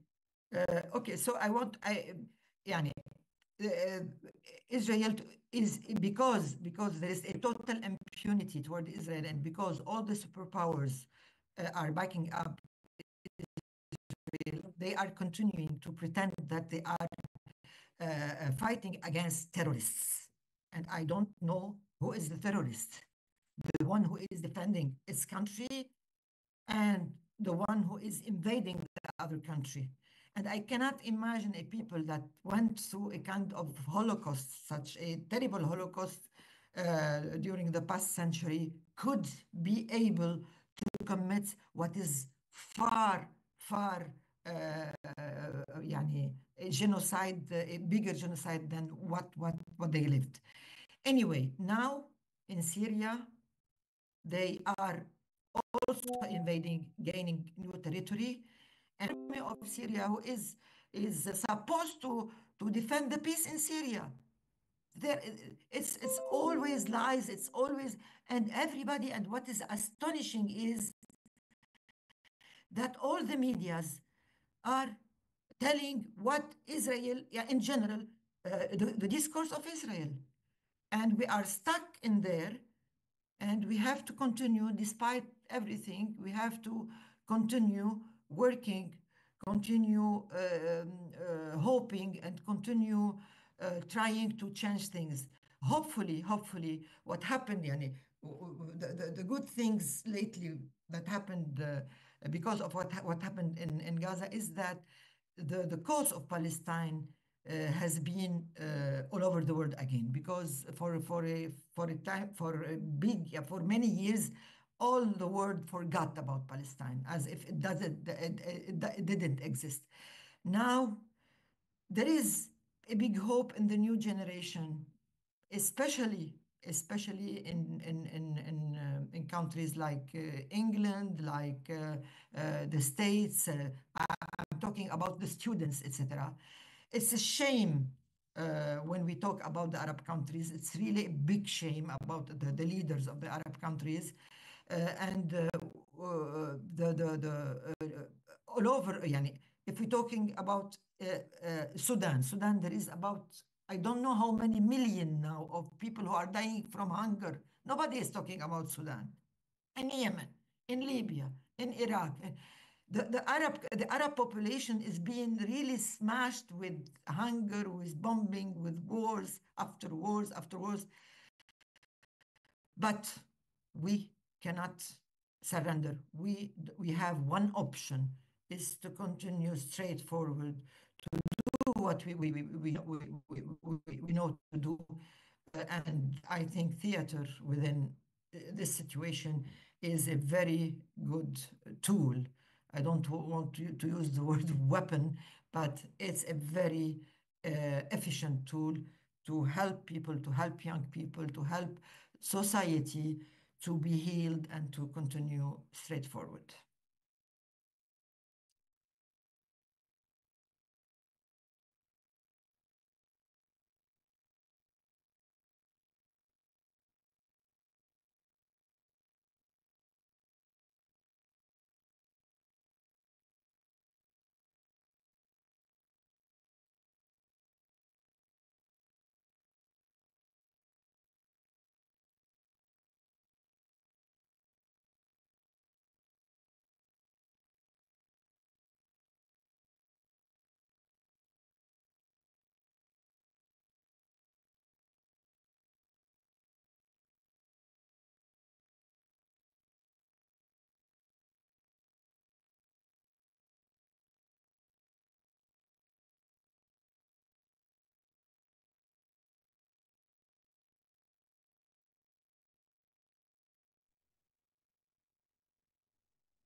Yes, if I may say, I would start by saying that we as human beings, and I want to really look at us in general and not in particular from where we come from, we have defied our humanity.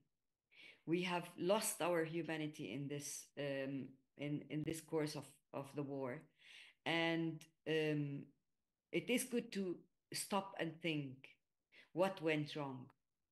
And if we as theater makers, we believe that we are at the forefront of our societies, that we think ahead of the mainstream and the general audience, we always try to really give hope, install possibilities, and also be critically يعني studying history and criticizing the situation, then we have done something wrong as well. What was wrong is that we were not able to really change the mentality of our politicians, because we do everything that we are doing, and they are on the side doing exactly the opposite. So we are walking parallel paths. There is no connection at all. So we are leading the new generation, the mass people, but then we are not somehow able to reach the other side. So it is time probably to also restudy what we have been doing, how to really change the game, maybe by going back to schools, maybe by really being more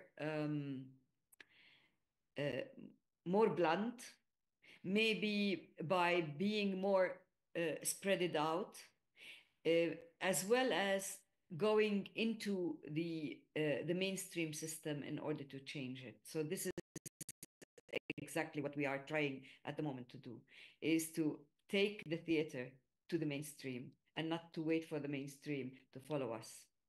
Like, we are trying to work with diplomats, we're trying to work with politicians, we're trying to work with people in power, judges, lawyers, etc. Because if they don't really remember that they are humans first and foremost, it's easy to forget that in the midst of power games, and in the midst of like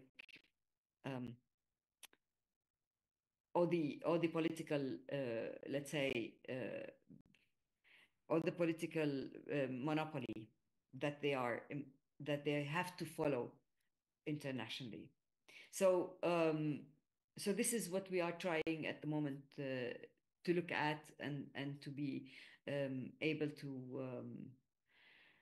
to use as a tool, as Hanan was saying, because theater is a tool, and we have to really know how strong this tool is. Iman, let me think further with you and with the audience, and take the question further, because now we are on a survival mode. There is no more hospitals, no more schools to go in, no more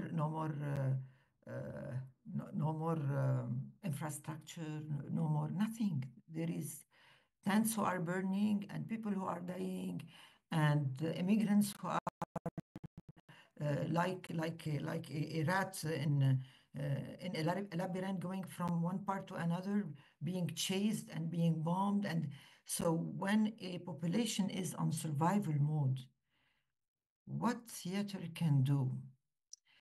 I've been, since a while, I've been telling that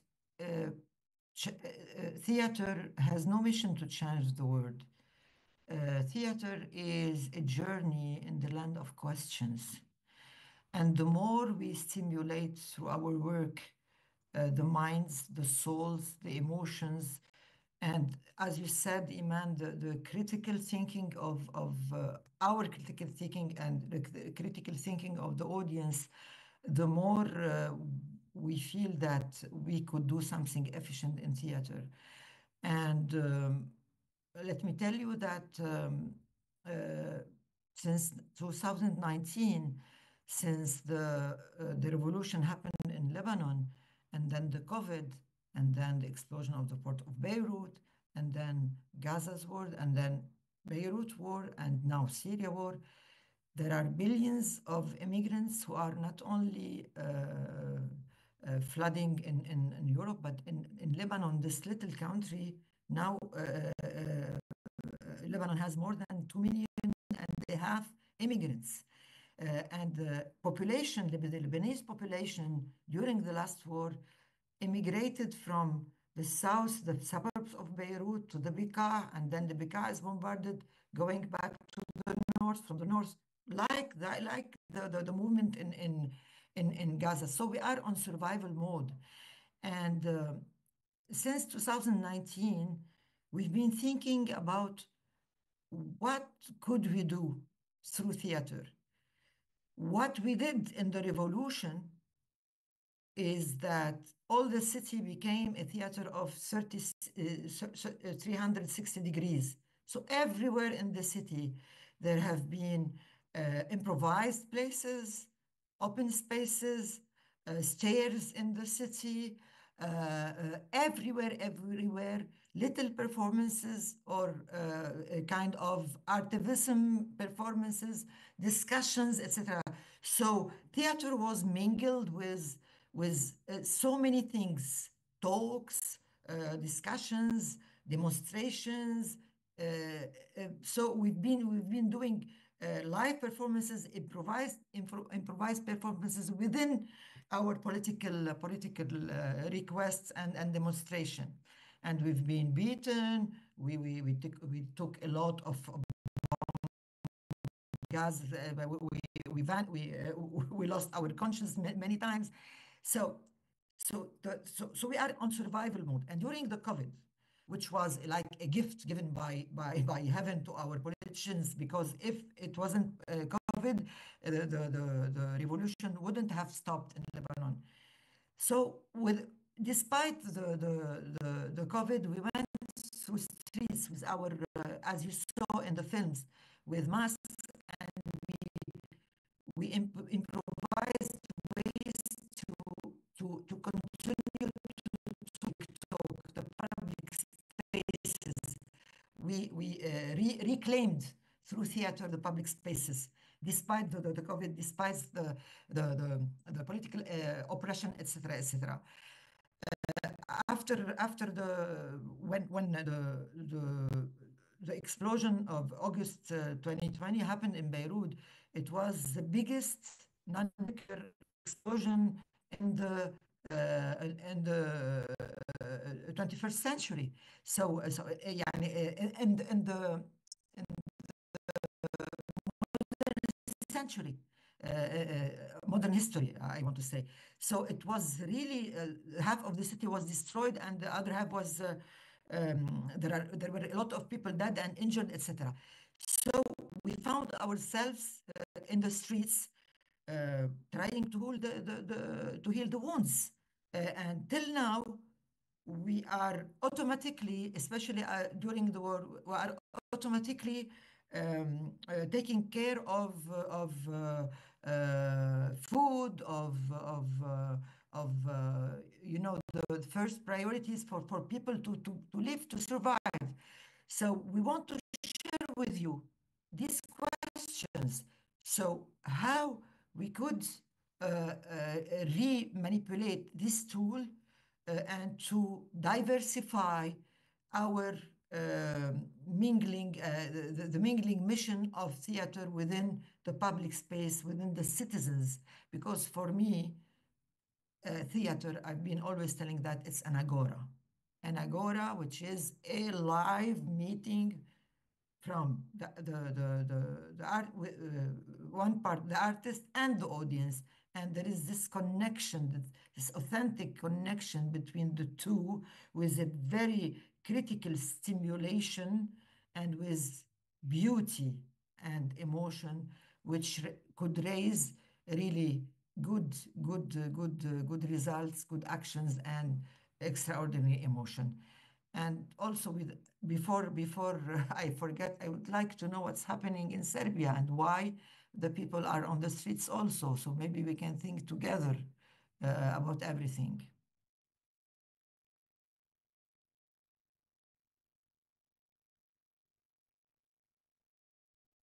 So often, as an artist, we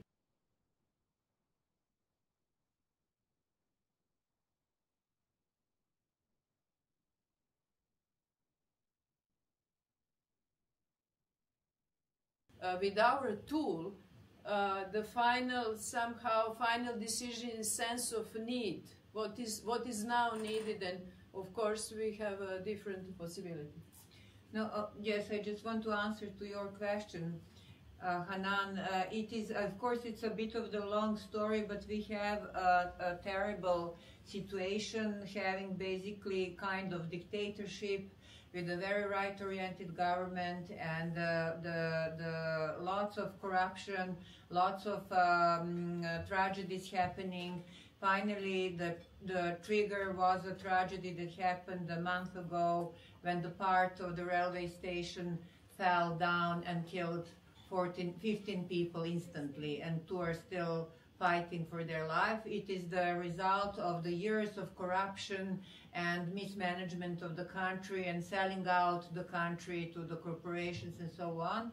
And so finally the people started really to rebel, and the students that of course we support, this is very important that we underline, started for the first time after many years to go out to block the universities. And this is like something that we also heard yesterday, like a kind of the hope. It's something that is the result of probably many years of all of us doing something, thinking maybe we are doing it in vain, but we place some seeds. And now students are really basically inspiring their professors, and the many parts of the, the big part of society is really on the streets, and people are standing up, and there is the call for the general strike and so on, basically call for kind of the revolution.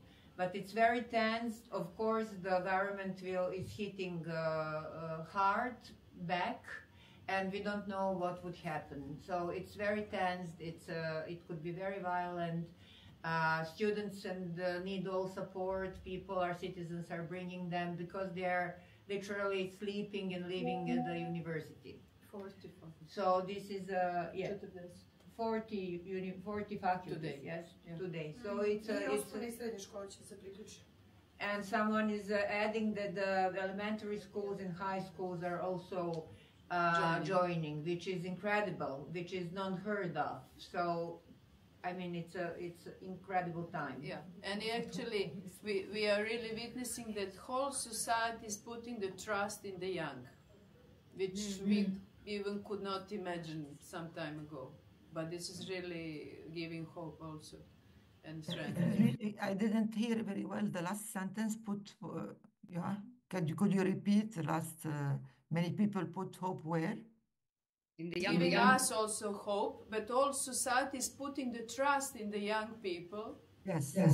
And also we witness such fantastic, mature statements and very brave, and young people look really ready to involve for change, which is good. But shall we open also this conversation to the audience? So please, if you have any questions and also you want to jump in and join, please do, because as Kanan said, this is Agora. These are the kind of the small subversive places that will bring new seeds, and so we are creating Agora here. So please, we have unique opportunity to talk to these two great artists and activists.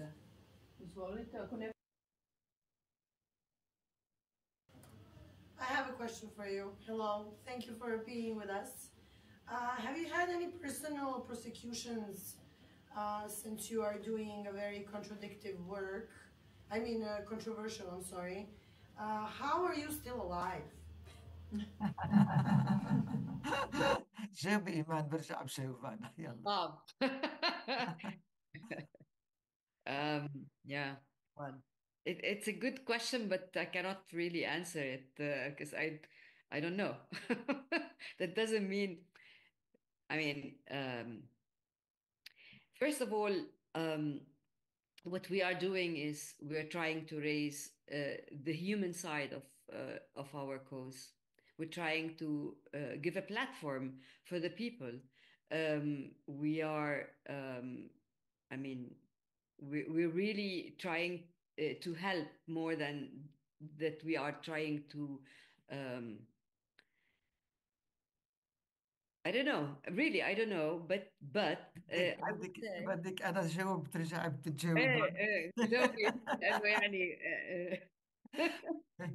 هيك بركي ترجع بتتذكري شيء. Okay, I'll jump in while Iban is maybe remembering things. For me, I thank you, Dijana, for using the word subversive. For me, theater is to really stir the stagnant waters. Often we have to dare to tackle a lot of taboos, to raise critical questions that nobody dared to raise in theater. And this is, for example, to give you an example, what happened to me while I was touring with jogging all over Lebanon. And in Lebanon, it depends on which piece of which region you are performing in. It's very different from one and another, because nowadays Lebanon, since years now, it's no more a homogeneous country. It depends on in which region is led by which leader, who is maybe a militiaman or a religious leader, very fanatic, or a leftist, etc., etc., or a right-wing leader, etc.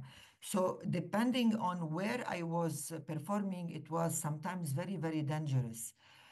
Because why? Because one of the stories, these unspoken stories of the three women I talked about in the play Jogging, that are reflecting the new contemporary media. They are real stories, but they are very taboo. It tackles what I call the Bermuda Triangle of the sex, religion, and politics.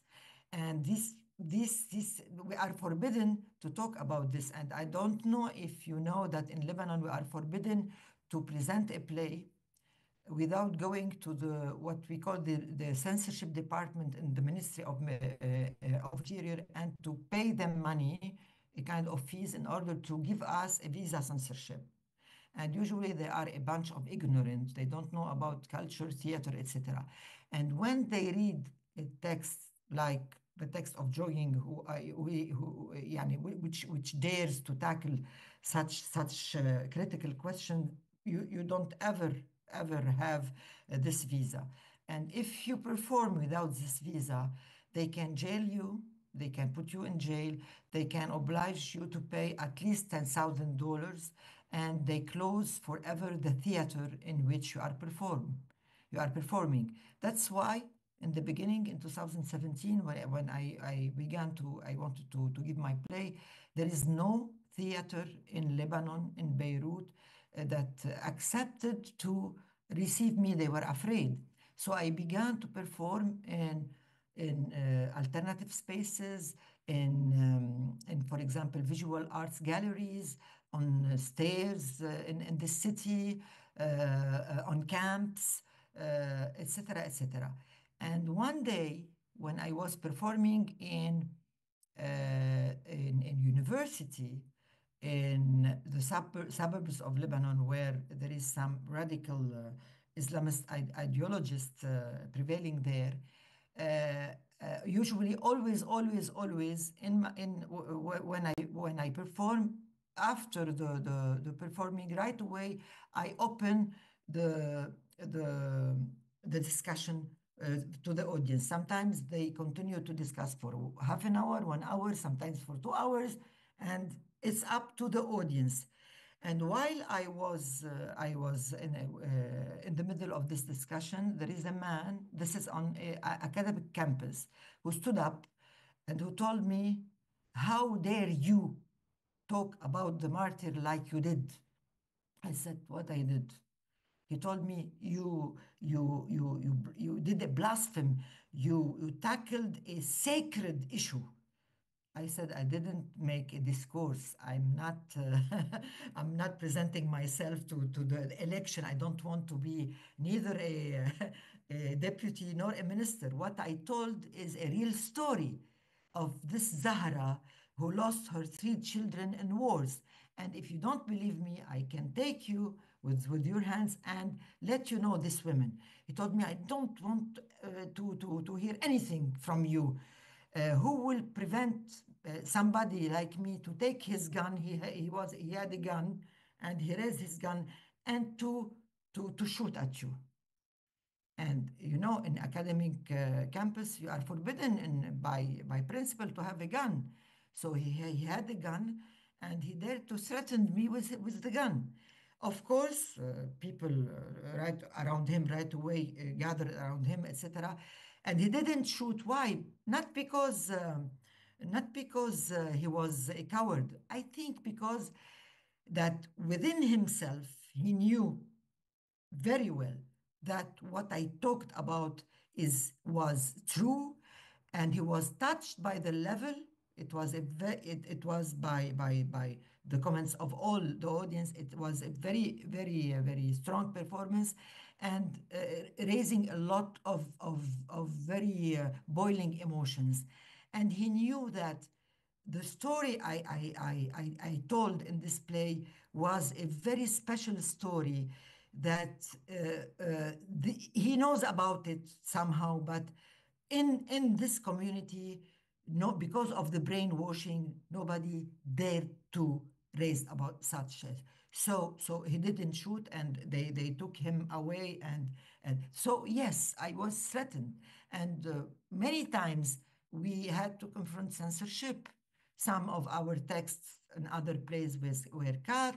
Other plays, sometimes we were forbidden to present some plays, etc., etc. And once they obliged us, when the Lebanese lira was very high, they obliged us to pay about 25 million Lebanese lira, which is a big amount at that time, in order for the Minister of Interior to let us play again.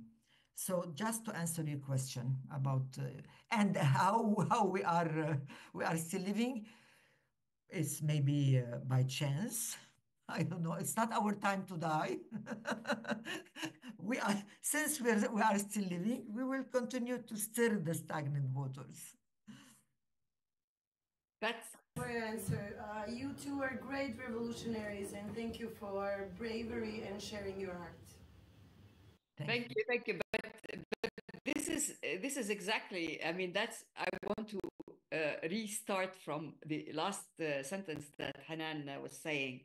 That exactly. I don't know why, but we are still there. It's not our time yet. But I wanted to say that in 2016 we lost our theater in Gaza. The whole building was bombarded, and it was it all went down to the rubble. But at that same day, 3 different cultural spaces were bombarded, and there were not during the war. It was like a time of truce. So so the Israelis, they do target the culture, and it wasn't only that time. This time with this war in Gaza, the first thing that they have bombarded were the theaters, the universities, the schools, the hospitals, because they know that these things are the tapestry that really brings the society together, that really maintains the future of a people. On the other hand, we were beaten, shut down, interrogated, and our lawyer is in jail. So it's not that there is nothing. There's always something. Our colleagues from the different theaters are also in jail. So culture, like everything else and anything else in Palestine, is under attack because we are Palestinians. It doesn't have to be. I mean, we're not safe because we are doing culture, but it's true that we are doing it because we have a humanistic mission towards our people. To add a zest of humor on all the tragedies we are telling, not only we survived during the war, in the civil war that lasted 15 years, since 1975 to 1990, I survived, I fell in love, I made theater, I got married, and I got 4 children. Now, when I think about it, I say, my God, how could I dare to do all of this? It's the survival instinct, I think. I don't know. Yeah. Thank you. Još pitanja? Any other questions? Comments? When I just maybe for the end, when we were preparing Gaza monologues tonight, and we choose one of from 2010 mostly, and the last 3 were from 2024, including the one that speak about we can see that human rights are not for everyone, that for the big guys they can, but actually first time when we read, I was struck with the really vitality, with which is kind of common to our mentality, with the kind of joy even in the horrible, tragic, definitely tragic situation. And of course, I know that it was done through the work, our theater work with the young and so, but there is a strong also beauty, vitality, and the hope even in these descriptions of the horrific things happening. So maybe this is the same vital force of life. Absolutely. Absolutely.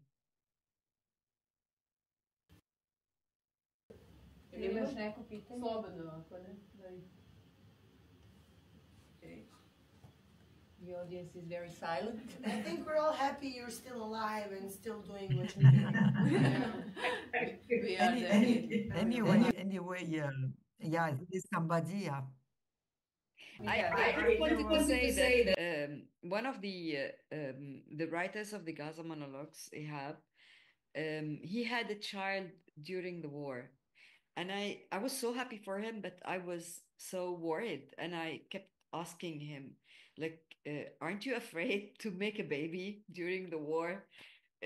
And so it is this surviving mode of wanting to continue no matter what, like, and of course we see the babies all the time targeted in Gaza, but it is this love of life, of existence, and we cannot really resist it somehow, like Hanan was saying, for children amidst the civil war. So yes. To add on this, while we were distributing lately some medicines during the Lebanese war, the war in Lebanon, a woman came to me and told me in a small voice, "Don't you have contraception pills?" I said, "Why now? You need is it a priority?" She said, "Just in case." So I said, so this is people, yeah, humor and comedy and tragedy. So this thin line between the reality and the fantasy and the imagination and the truth and the humor and the tragedy is really what characterize people and feed our arts in a very, very nice and profound way. Maybe if I want to add one thing that that is also part of the theatrical work that we are doing, it's to combine this what is right and what is imaginary, what is how we could really bring the reality and mock it, or how can we create a fantasy out of the tragedy in order to break the trauma and make it a real drama. So this is exactly what we're doing in our latest play that is called Guernica Gaza. So we took the metaphor of the bombardment of the Guernica in Spain to test what the Italians and the Germans have done to Spain. So they tested the bombs on civilians, and this is exactly what is happening in Gaza. And what Hanan was saying, they are testing the sorts of bombings and arms on the civilians. So we took this metaphor and the metaphor of being the human animals, and we commissioned the play written by Naomi Wallison and Ismail Khalidi, that brings all these elements together, which really talks about what is happening in Gaza, but in a very surrealistic mode somehow, and poetical mode as well. When you put it online, it's the last one when it will be ready. Okay, we have one more question. I stay speechless actually, but I will ask you about your emotion, about fear. I would say Iman look very in grief, and Hannah is more angry, I would say. So how do you feel fear do you notice fear in your surrounding? And I will give one explanation. I'm really touched about what's happening in Gaza. I watch all news before. Now I'm over home and I can't do that. Tonight we had a very touchy performance. Some people were crying in this space, what I was thinking about that explanation must be something about people are actually irrational. You can't explain a rare human being who test bomb, what you were talking about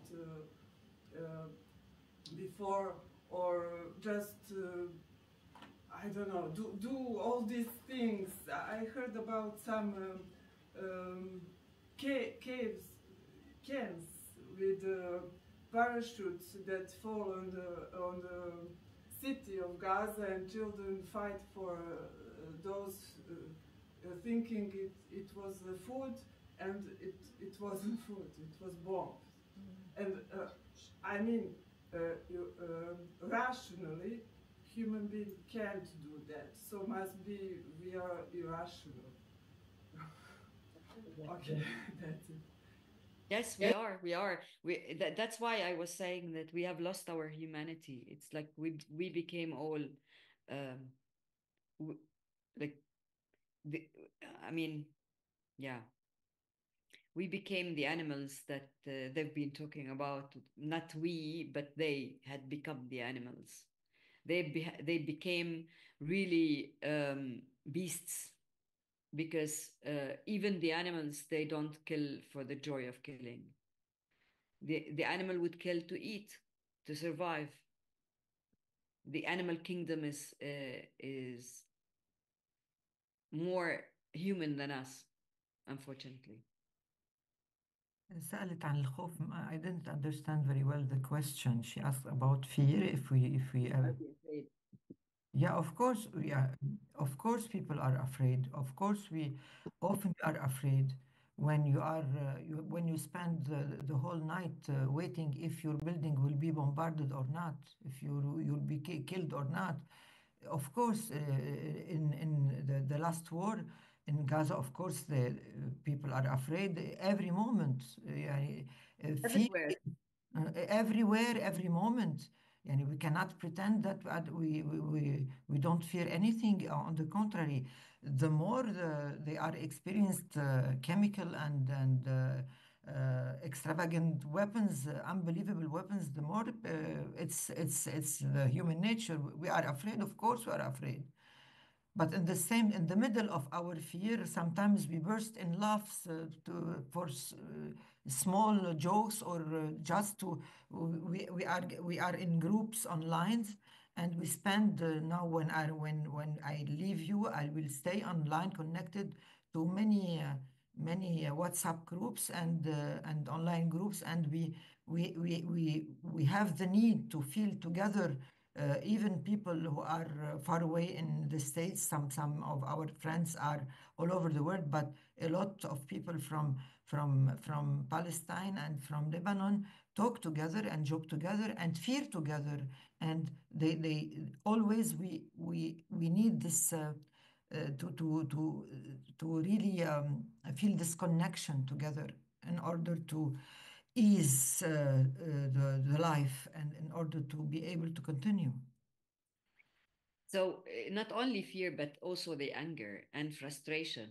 I'm feeding my anger. I'm really trying to always feeding and not to forget and not to really get it easy, because I don't want to 1 second to not to do anything. I'm feeding really. I'm trying to feed always my anger in order to stay efficient and stay aware. Even if I will encounter criticism about that. And frustration, I mean, big frustration. I mean, So we are frustrated from the world. We are frustrated from the political constituency. We are frustrated from the Arab world. We are frustrated from many things that, I mean, we are deceived. And this feeling would not go. It's not an easy thing, but we are turning all of that also into, we're trying to think of it, how to reform it positively in order to really help our community to overcome, not in the simple talk about overcoming, but in a deep overcoming, which means that how after it's a big trauma. So how can you really jump over it? How can you really transpass it? How can you continue your life in order to become with wisdom, and not only to become trapped into the trauma itself, and to be munsahib, like withdraw, and not to be in a withdrawal situation, but in a wisdom situation where you can really think ahead of time. That's the challenge that we are trying to work on.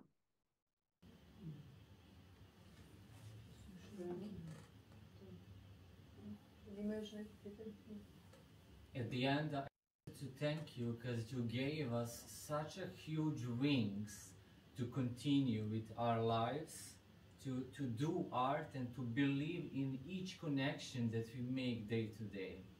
Thank you, huge thank you for it. Thank you very much.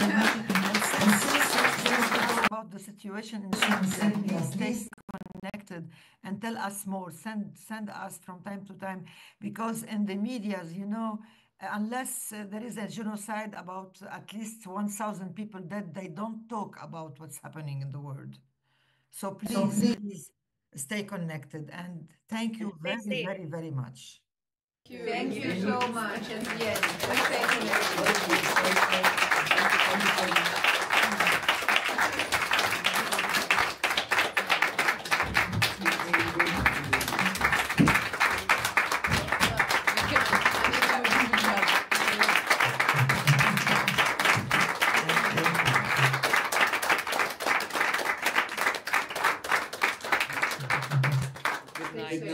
Good night. Good night.